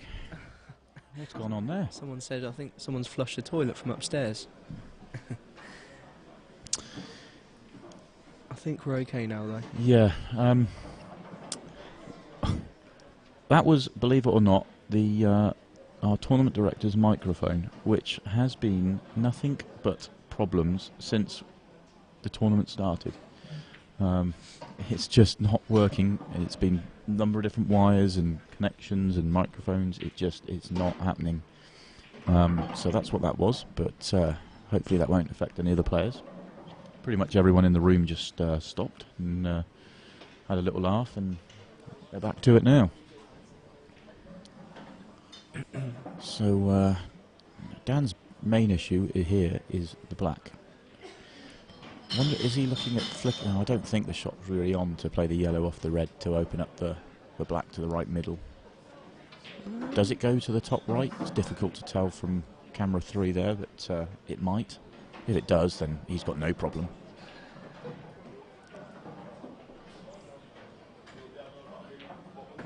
Yeah, I think it does. Absolutely fine, yeah. Probably a little bit more angle on this than he wanted. It's going to be a much trickier black than he wanted. He might be able to. He might decide to screw up into this black, I think, or maybe screw past it for the black in the same pocket as the yellow's in. I think he's screwing into the gap. Black, yeah. Can go wrong, but This is really a case of being really confident in the angle the white's coming off. You know, it's about getting the right cannon in the right pace and understanding that.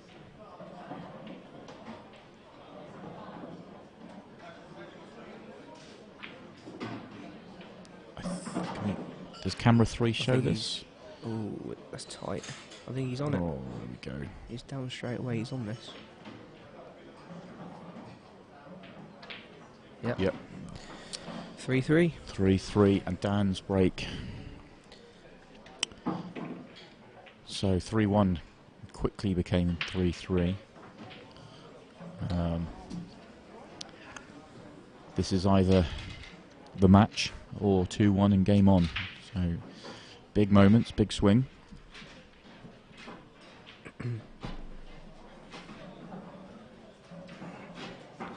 So John Chambers is 2-1 up in sets and is 3-2 up. Okay, I've had a response from Andrew regarding the races. He thinks that the set form gives the lesser player more of a chance of beating the better player, whereas a straight race to say 11 frames or 12 frames, as you know, would be similar to what we're playing, would more often than not have the better player coming out on top. Had this conversation with a number of people this week to get their thoughts on it. I probably disagree with that, but time will tell. Really, we've seen a number of qualifiers, so-called lesser players, but they're, you know, we're talking fine margins, come through this week so far in the round of 64 and the round of 32. But sort of the feeling that we had was that the top players, the stronger players, would be able to deal with there's so many more pressure frames and big moments in the match that felt that maybe it didn't, and it felt it made it, I wouldn't say easier, but it certainly didn't make it harder for the better players. Personally, that's not really the reason I think we should go to sets, or we are going to sets. I think sets are incredibly entertaining. There's just pressure frame after pressure frame. So many swings in the match. There's potentials for comebacks. There's potential for shocks. I think it's. I really think it's the way forward.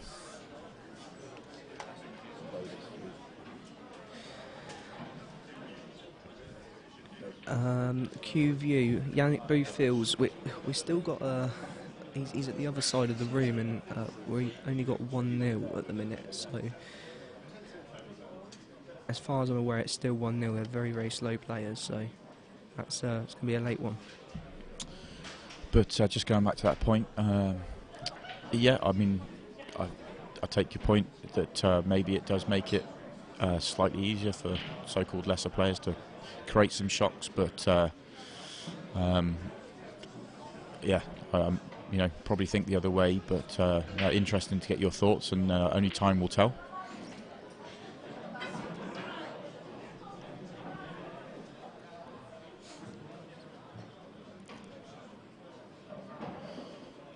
So that was a tricky chance for Dan, but that was his sort of first chance for the match. It would have been, it was a tough pot he took on, but he also had three problem areas in the table as well, so hard to say that was a good chance. But it's also not a good chance for Jason, so he's got some work to do here.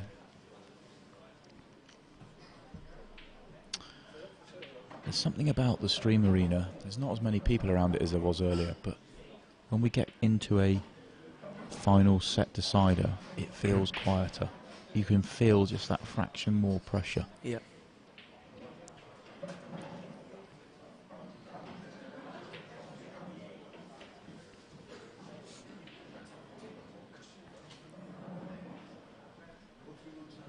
Jason just chose to play a safety there. Yeah, colours are still to be assigned, and he's not left down a pot. It's interesting to see what Dan can do. He's maybe got a plant on yellows into the middle, but with an angle to screw into the red-yellow, which would open those up, but that's extremely high risk. He may decide that's a better chance than the safety. Can he brush off the red and yellow and just sort of use the cushion and come back into them and weld into them? That doesn't look a great option to me either. He may feel that this plant is the best option, or he may have something even more aggressive or different to take on.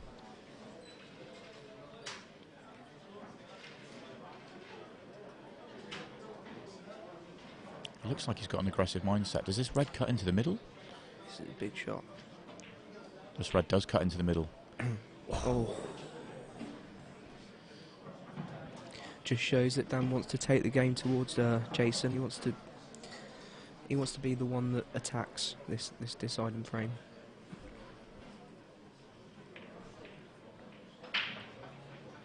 not a bad white.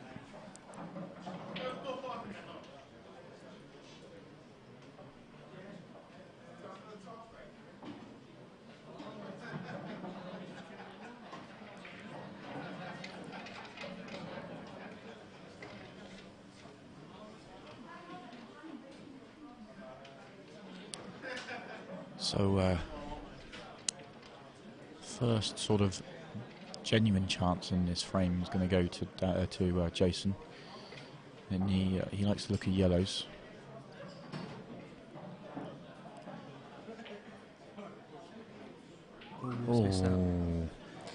That was a tough yellow and under pressure, but I thought with a red there that it was a big pocket and it wouldn't be a problem. I think Dan can play the yellow in the bottom left and screw through the gap, leave himself on the yellow on the rail. Yeah, which would have been what Jason was playing on. Yep. Dan looks like he's still eyeing up reds, but I'm sure he's going to go yellows.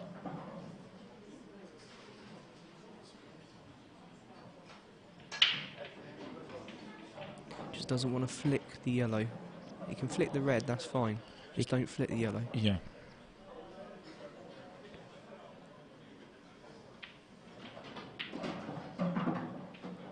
Okay, he has flicked it, but not disastrous. It's okay. Yeah. He could play it now, but that would be tricky. He could go up the table and come back down for this one. I think he would have wanted to get rid of it earlier, and he may still do, but can he play it right hand side and just use the red as a stopper for the white?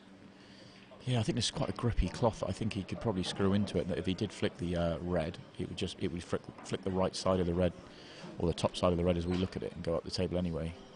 I just think it's a tough pot. I just think this pot at the top's easier. I think that one, that yellow is very tricky, and reds now he's taken yellows. Reds actually are okay because he's cleared the yellow that was causing the problems. I think he needs to take the one at the top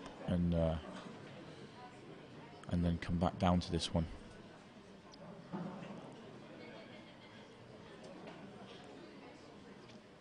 The thing is, if he doesn't take this now, would he leave it to his last ball?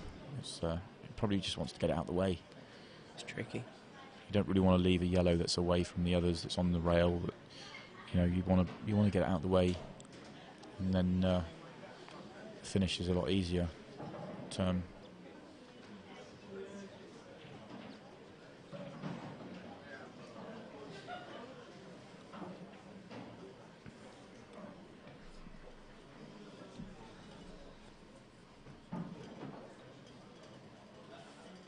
He's taken that little extra time over this clearance. He knows how big this is.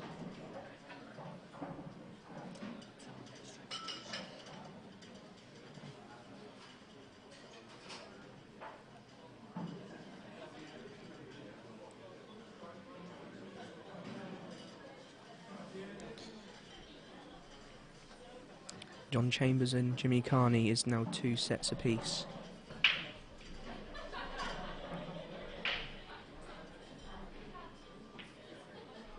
And Dan's missed the yellow.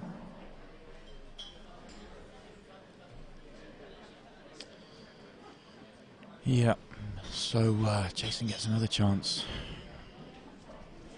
You could tell by the length of time that Dan took on that, he just didn't like the shot he had left himself. He didn't like the angle. It was tricky. Jason can play this red off the yellow, which just opens up that area. Oh, he's just nudged the black and red together, which just semi-complicates things. And obviously he's got the red on the left-hand side with the yellow, the obvious pocket. Yellow's blocking it, so it's far enough away that it can be solved. But nothing's easy, and nothing's easy at this stage. Fighting for your World Championships.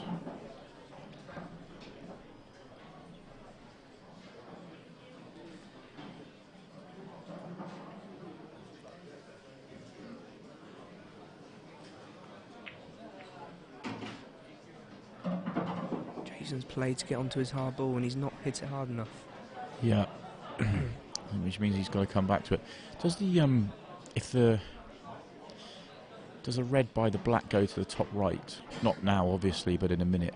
Then he may be able to just drop this one in, the one over the right corner, and just let it drift back across, and it'll be delicate, but play the red that he's nearest into the left middle. Yep. It's easier position. It's easier to get on it that way. Obviously, if he came across the table, it goes better into the right middle. But look at that, Lauren Spencer watching from Australia. Good to see. I think he was playing to get on it into the bottom right corner, but just it's gone a little bit too high up the table. I think he's got to play his hardball now. As long as, because he's going to go, if he plays that one now, he would be going into the yellow, wouldn't he? So what would he leave if he makes it? Maybe would be trusting a little bit to luck, or he'd be, you know, relying on the cannon going as he planned. It's tricky, because if he takes the one to the top right, then he's not leaving himself anything at all, so he has to go this way. He can screw this just to hold it. No, missed it by a long way. He was thinner. Oh, He's too thin. Pushed So the yellow safe there. Could this is be a bonus. This is an edgy frame. It is. This is it an really edgy is. frame, and he's had a Both players know what's on the line here. yeah, and he's had a nudge as well. Dan won't be concerned about that nudge. He'll just be happy to get back to the table. But that nudge may be a saviour.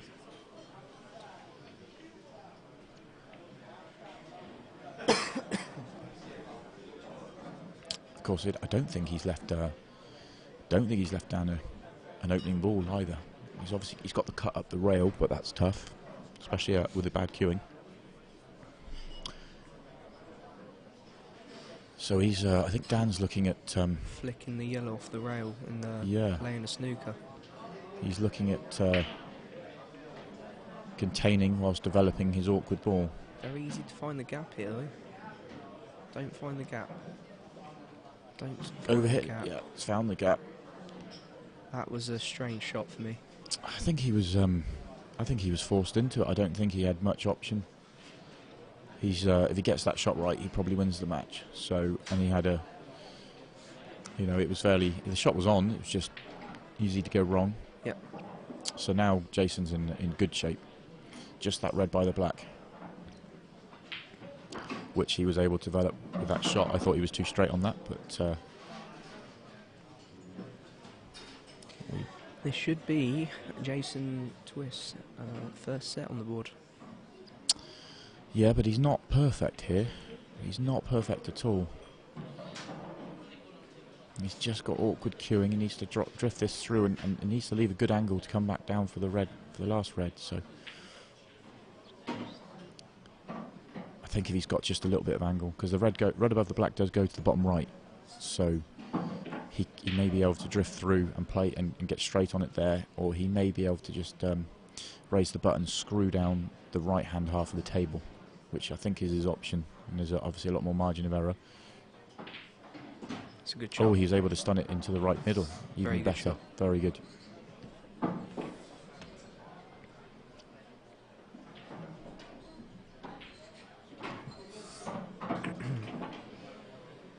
So, a couple of you looking for some score updates. Let's go through them all. So, Yannick Bowfields is now 2 sets up on Paul Harkness.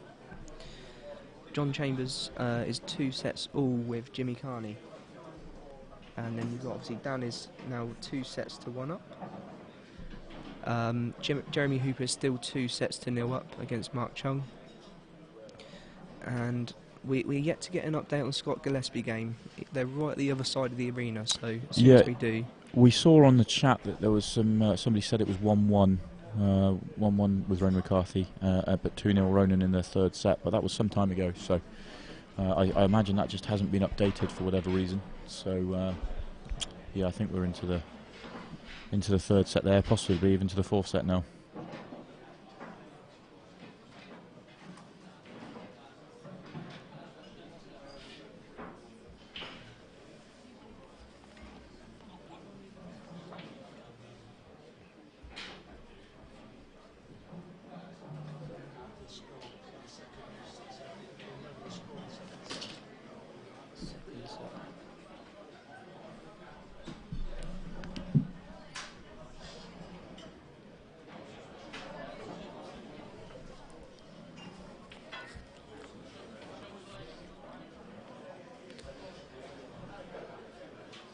So it looks like Ronan McCarthy is 2 sets to 1 up against Scott Gillespie.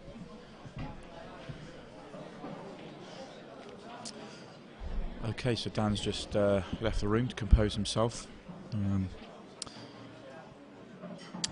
As happens when you have a frame like that, where it's either he's so close to winning the match, and he had a chance, he just missed. He needs to compose himself and reset, because he now needs to win another 4 frames to win the match. So he needs to just go and do that.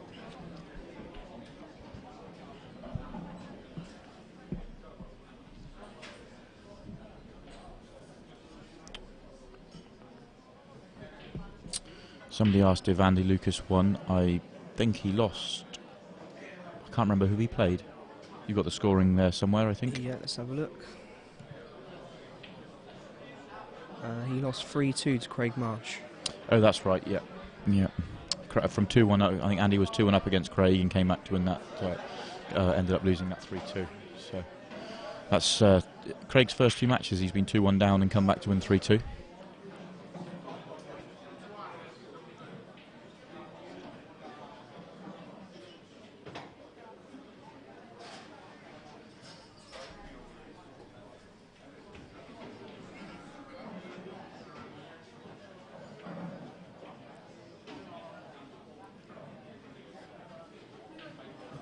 So Dan's just coming into the arena now.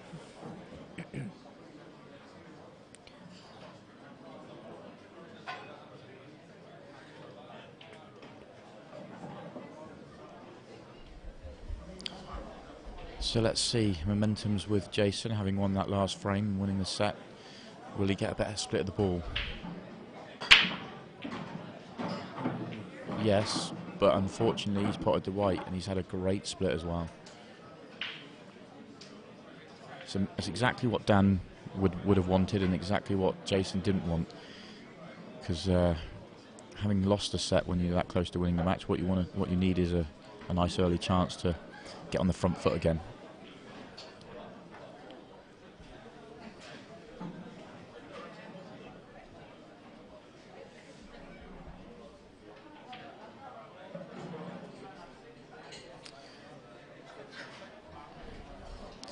So it'll be interesting to see what Dan does here. I imagine he's looking at yellows. The red by the middle pocket is awkward if he goes reds, but also maybe on balance slightly more awkward because he could use his free shot to develop that red. Or he could go yellows. All his yellows have got a pocket. All his yellows go. So if he does, how does he make his finish easier? He could go either way here. It really depends how he sees it. If he plays the first shot on the, if he can develop that first red on the rail, then I like reds. But it's how he does that. I think he's going to go yellows, and the shot I like, because obviously there's a couple of problem balls, is the yellow that's not next to the black, just below the black. Just flick off that and flick the yellow off the side cushion as well. So it looks like he's. I don't know, is he going to put the red? Is he going to try and put a red safe, or is he going to try and go reds? I don't know. That's a poor shot. So he was going yellows, I believe, but he was just trying to brush past that red. Didn't really want to nudge it. If he brushes past that red, he's on his arguably his hardest yellow, the one on the rail, but he didn't. So can he see that yellow? I don't think so. So he's still going to go yellows. He's much harder cut because, of course, that colour isn't assigned yet.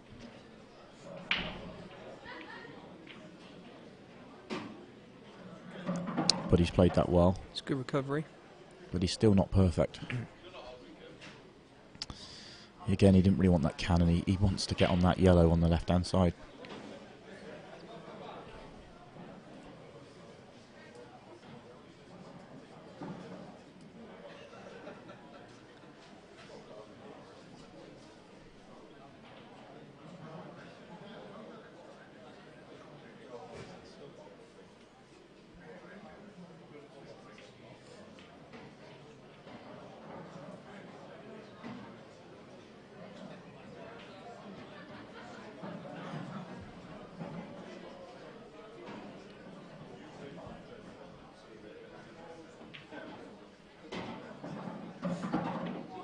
Okay, that's not really helped the cause too much. Nudging the black awkward.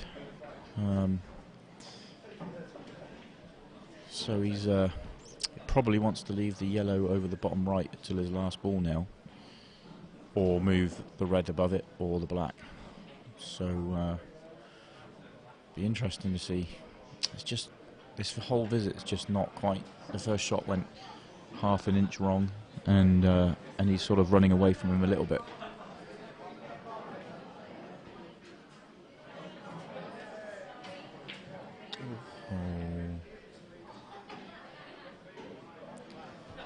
Played a couple of edgy shots the last set and a bit. Yeah, something changed after set 2, and he's just made a couple of mistakes that he wasn't making at the start of the match. I don't think Jason's massively upped his game. I think Dan's just dropped his a fraction. I don't think either player are playing near their top form. Certainly Jason isn't, and well, neither are. I mean, and that's fine. It's edgy out there. This is the World Championships. It's understandable.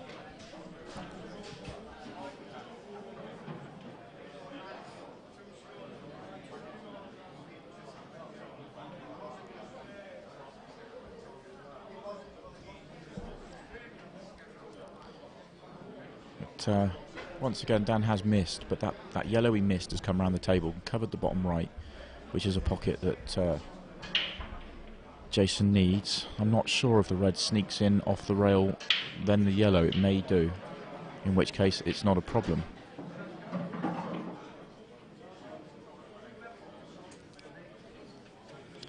And when Dan played his first shot, he just nudged into the red that was tight on the rail, which means it may drop into the middle. It may be okay as a double.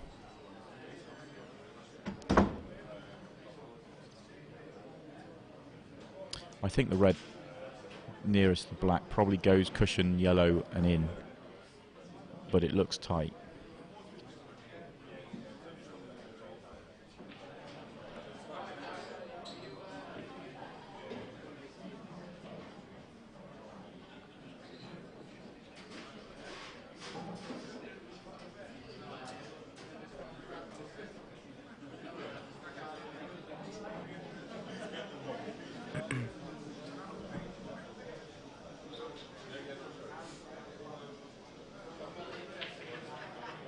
Yeah, that wasn't. I don't think that was. That wasn't the biggest pocket in the world. Sometimes you have those shots where the yellow makes the pot, even though you can only play it cushion first, but it makes it a fairly big bag. That time I think that was tight, and obviously position. You had to play, delicate, pretty. Move the white quite a long way for position, which I think makes it harder as well.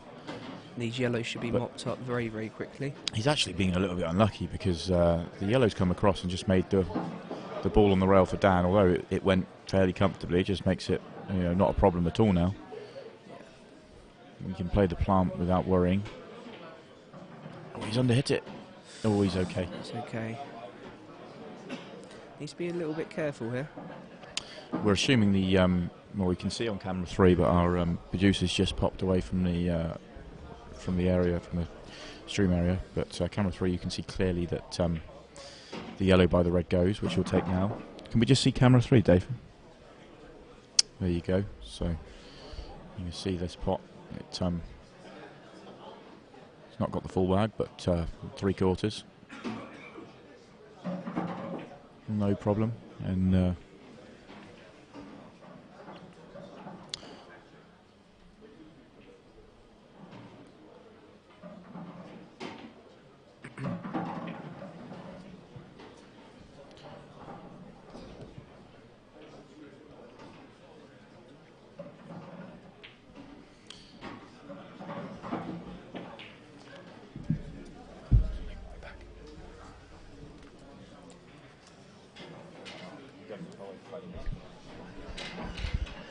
So looks like Simon's gone for a toilet.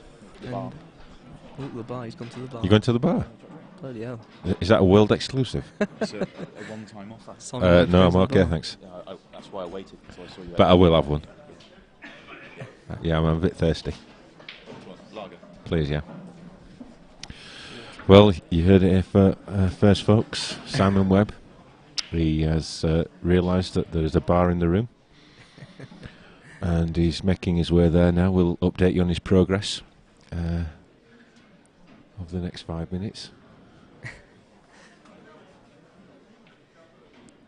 So down to break. What's the score there? So it's 1-0 now to Dan in this set. Fourth set. Fourth set. Not quite getting those. Quite getting the break as he was in the first set. The white's spinning off to the side. Yeah, he started to struggle a little bit. I think Jason's going to be taking yellows here. Maybe pot the yellow over the middle and go into his bad ball on the bottom cushion. Tricky.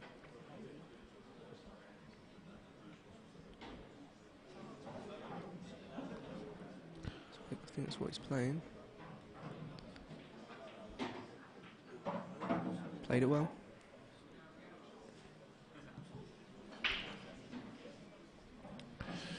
Just the one tricky one. Left hand top rail, but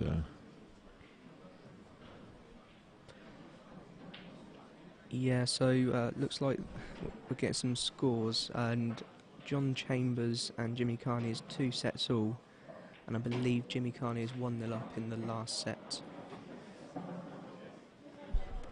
yeah, I just saw a couple of frames of that match, and Jimmy Carney he's definitely got the bit between his teeth. He's running around that table. So it'll be interesting to see if he can cope with the pressure, because he has been known to be a little bit susceptible sometimes. But certainly looking at his facial expression, he's really pumped for that match. Looks very focused. Him and John have no doubt have had many battles in the past.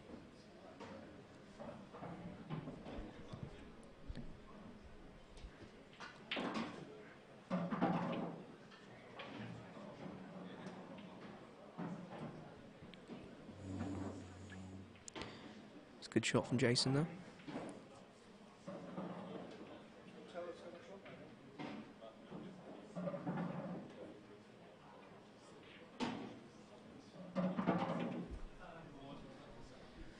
I think the ball on rail is going to be his last ball here. Yeah, so the scores have been updated.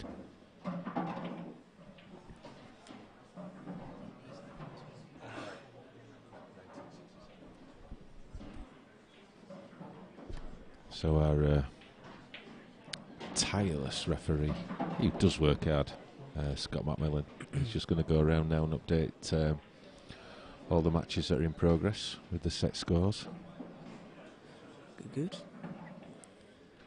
So we'll give him 5 minutes. It's a good shot from Jason. Cued that really well. Should be 1-1. And I think that clearance just emphasises how good these players are. I mean, that wasn't an easy clearance at the start, but the patterns and the order in which he took those balls out just differentiates between very good players and the best players.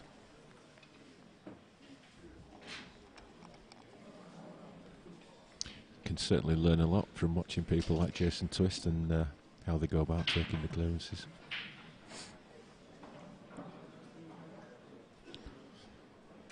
For anyone who doesn't know Jason, he's a 2-time world champion at World Rules. Obviously 2 times seniors champion at Blackball Rules. And probably one of the funniest guys that you'll ever meet. It's a good break. That white is still spinning. Yeah, I think there's going to be a little dint in the cloth there. Well, it would have been if it were green. Doesn't do it. That's on blue. it. Reds are looking good here.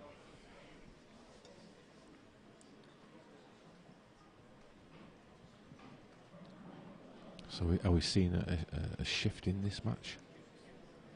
Yes, quite potentially. I mean, I think Dan's been very poor in the last set. Jason's sort of mopping up a few bad errors from Daniel.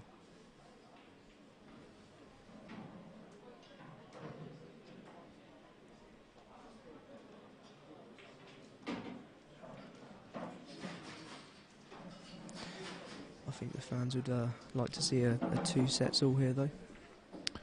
It certainly would.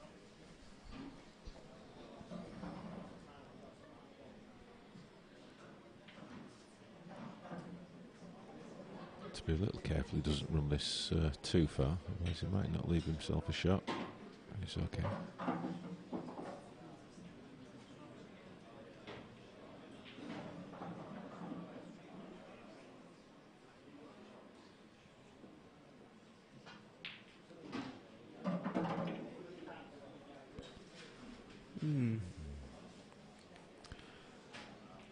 Well, you think he's going to take that one now below the black? Yeah, he could play that and use the yellow as a stopper for the white. But I think he might play that as his last ball. Just to update you on Simon Webb and his trip to the bar.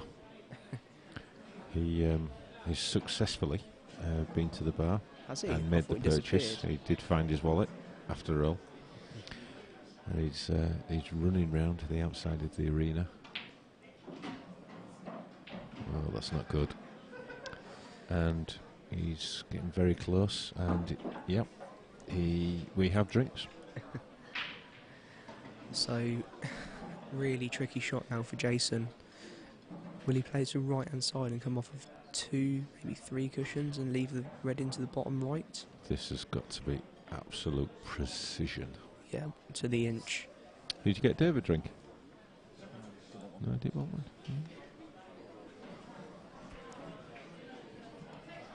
You might have wanted a salad.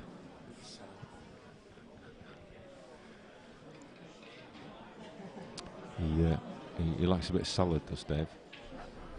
Yeah, health. Likes to be healthy. But when no one's looking, he's getting a burger. So, what do I miss? Jason won a frame. Oh, That was harsh. So unlucky. Fractions.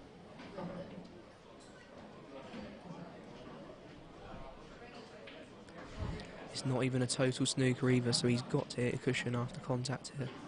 Well, it forces him into the back double into the right corner. Yep. Really. Has anyone told Dave that we're going to do a flyer after this? We're going to stream the flyer. Stream the flyer, yeah. Yeah. I don't think the back double goes. I think the red's touching ball with the black. There you see it from the camera angle. I think you're right, yeah.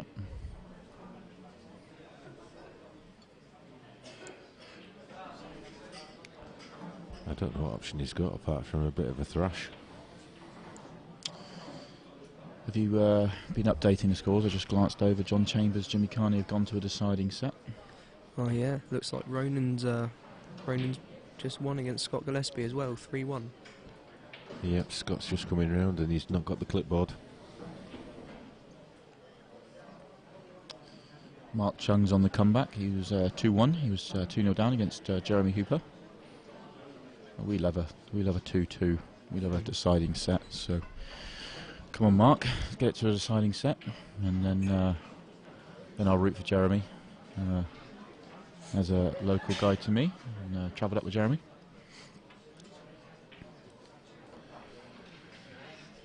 So this frame, Dan's in complete control. Just got to be patient. So Kev, do you think that's going to be the stream game tomorrow? Ben Davies versus Liam Dunster? What else have we got lined up there? Simon Fitzsimmons and Ronan McCarthy.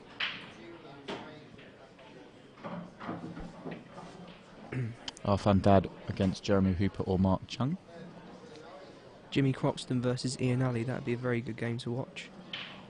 But again, Ian's been on the stream before. Yeah, I think Ben Davis, Liam Dunster's the match. Do you have the authority to make that decision? Need to consult the tournament director and. I don't know, ask him.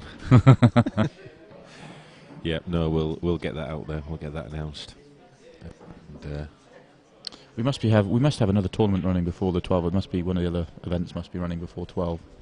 yeah, I think the ladies are on at ladies on at 10. When do the seniors? I think I know some of the doubles were left over from today where there was clashes. So at 10 o'clock, we may have a doubles match. We've certainly got a few doubles matches tomorrow at We 10. can just get on the IPA website.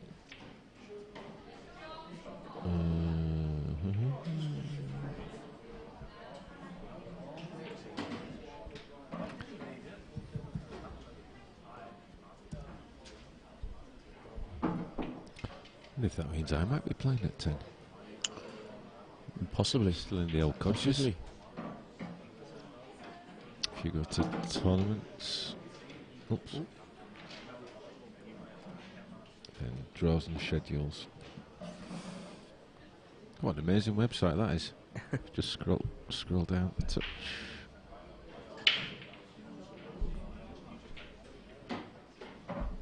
Just click save. It does that.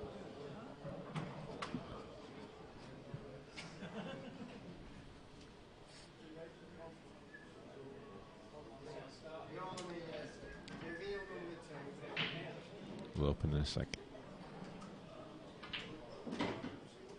I think Dan's probably just overscrewed that. He wants to be straight on the yellow in the middle, but he has other options. Or maybe I'm doing him a disservice. Maybe he was playing for this bottom one. I was half trying to keep an eye on what was going on with the schedule.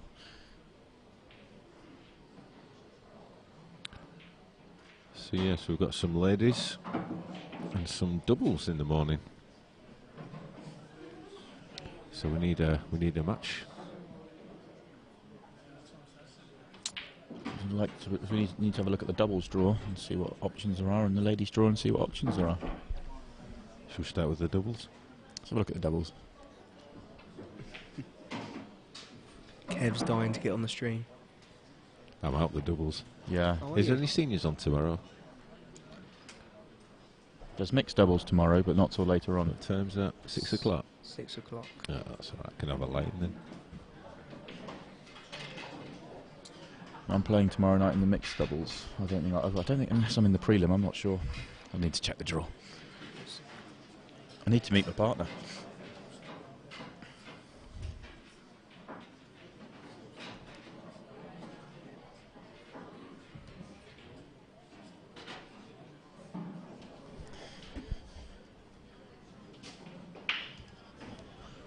So Dan's 2-1 up and breaking. Good break here he'll be hoping for. Give himself a chance to get right on the edge of winning again.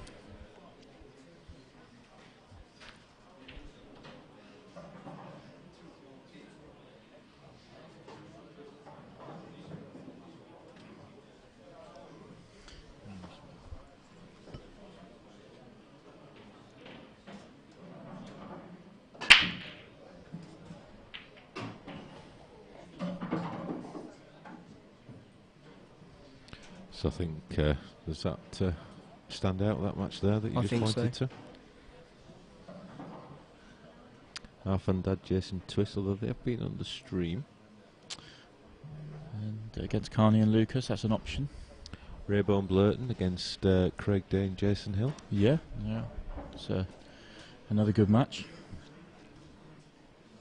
Are they the only 3 games on?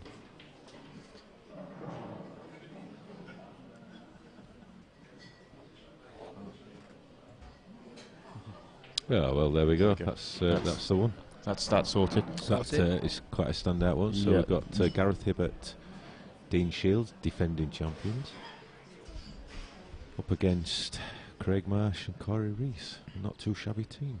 Yeah. My tip for the title when I was under pressure, under the gun in the pre-tournament preview. So it was a good break from Dan. Really good chance here. Yeah, good chance to turn the screw now in this set.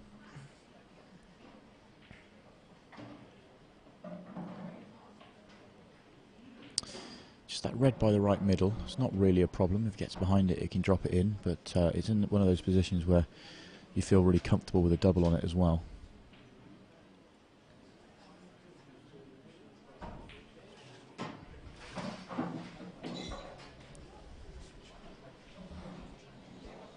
The red, interesting, the red at the top of the table, because it doesn't go to either of the top pockets, and getting on it to the left middle is slightly tricky. It does go to the bottom right. The angle he leaves on the ball to get to that will be interesting to see how he goes about getting on that ball, because that could be a stumbling block. It's an obvious ball for his last ball, but if you leave it to your last ball, then it needs good position.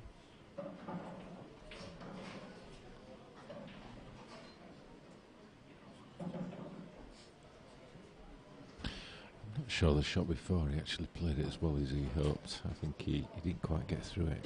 I think he was trying to play on the double. I think. You think he was trying to go up to the one at the top? I'm not quite sure, but where he's landed is just nothing.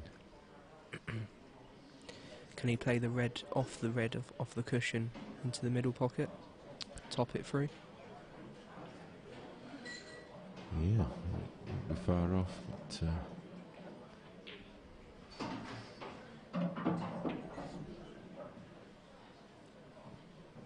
This is starting to get a tricky end to this finish. I almost think he's forced into the shot that Luke just said. Yeah. Thing is, he was perfect behind it at the shot before, and he could have just topped it through for the. He could have played the shot he's just played, but harder. Actually, no, maybe not. No, that'd be no point. Yeah, no, he's. Because where that red is on the right hand side, he can't get from that position to get position on these last red. No. It looks far too delicate a shot. So I think this has to go in off the red just to bounce it off. Who's digging down? I think he's trying to. He's going to get this white to the top end of the table. It's a good shot. That's not bad. Not bad, It's but not he's bad still got a problem. But But coming around of 3 cushions here. yeah, but a solvable problem. He's looking at the red down the rail rather than anything else. So can just screw this off one cushion. Possibly use the side cushion as well. Yeah, he's going to leave himself the red long, I think, to the corner.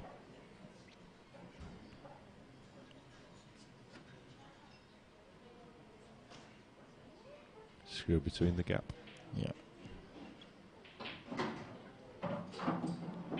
That is perfect. Yeah. He can now screw out to the middle of the table.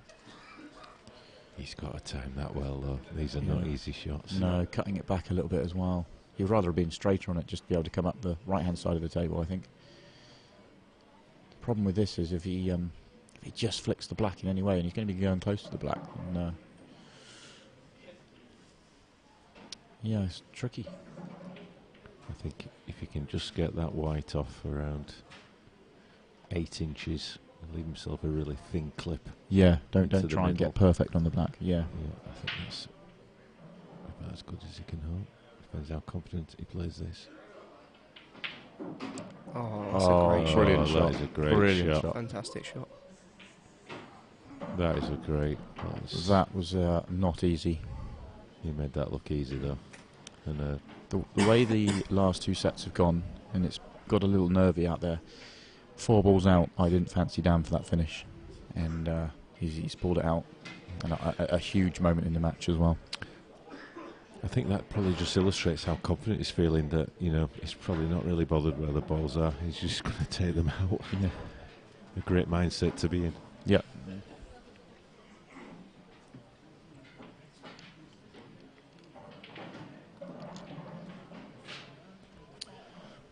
I said in the last match, it was almost exactly the same situation. So Dan Davey was in Mark Farnsworth's position, Jason Twist was in Jack Whedon's position. That Jack would have been thinking, I'm 3-1 down, I've got to win the next 3 frames, but I've got 2 breaks. I don't think Jason's quite in that same place because he's not playing as well as he can, and he's not breaking as well as he can.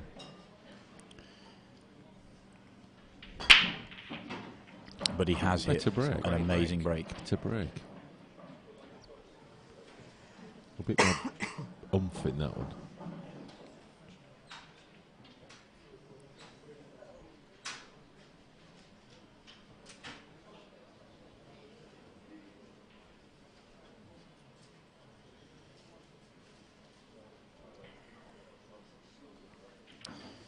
He could go either way. It's difficult to tell from here. The just the way the top end of the table feels to him. Yellows is his choice.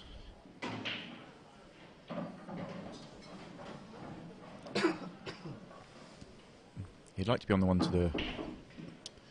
to the right corner, maybe. It doesn't matter either way. Actually, he could go a number of different ways because that yellow does go both ways once he clears the yellows at the top. So just how he sees it.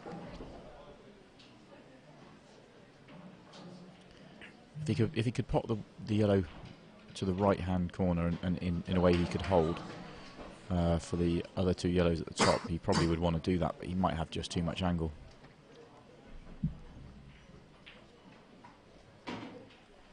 I'm going to leave you guys to the commentary because I'm about to have another coughing fit. See you later, Luke. Nice to have you on board for a couple of sets. Yeah, we look forward to you doing a full stint of commentary at all the tours this year, Luke. Thanks for volunteering for that.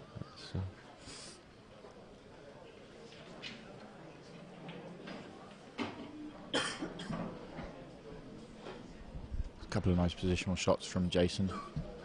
I think I'm not sure of the yellow furthest right goes to the bottom right, but it's not a problem if it doesn't, because the yellow at the further bottom of the table goes both ways, so getting on that other yellow to the right middle is not a problem.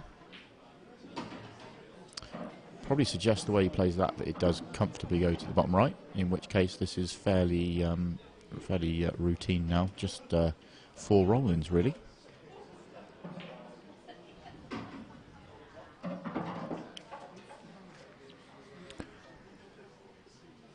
Don't know if that was my eyes deceiving me, but I think we just got a result there. Yannick Bothface 3-0. Have you reported that one before? No, I haven't, not at all. Yeah, I think that just... So who does Yannick play in the next round? Yannick plays the winner of John Chambers and Jimmy Carney. Which is in a deciding set? It certainly is. And there's quite a crowd gathered round that match. Yeah, a lot of interest in John Chambers this week as one of the qualifiers. Obviously, he's one of the better players, or one of my favourite players to watch play. So, not surprised there's a crowd for that match, especially at the deciding set. It's amazing how the room seems to know where those deciding sets are and flocks to them. Yeah, I think there's a bit of rivalry between those two.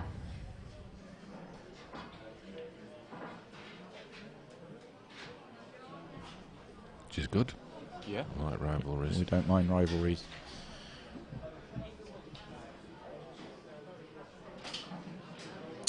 Going to give some updates in the ladies. Yep. Kylie Thomas, 2-0 victor over Yvonne Boyle. Shona Lucas, she's through to the last 16, 2-0 over Jackie Williamson. Viv Rusco, she must have come through a marathon, did she? Yep, 2-1 against Marie Anderson. So she's she'll be up against Charlie McDonough. Leanne Evans, 2-0 victor against Sarah Middleton.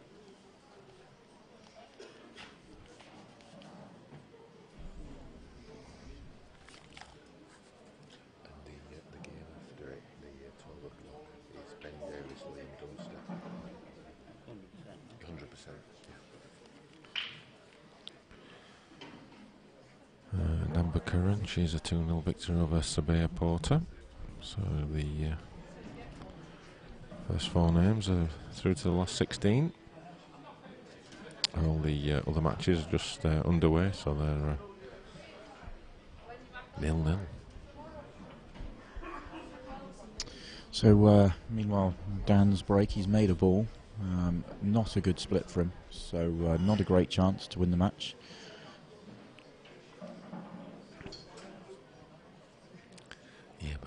going to plant that yellow. He can make the plant, and I think bring the yellow that he's going to hit out into play. Just depends on the angle there. Yeah, it doesn't. It's not a guarantee. It's not 100% guaranteed plant. It could. He could squeeze it. Or if he catches that red too thin, it could go the wrong way. So.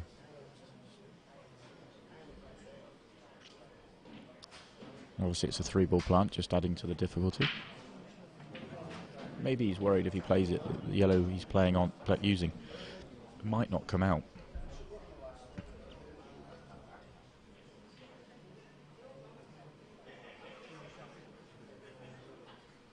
See, the top table team were in agreement with you and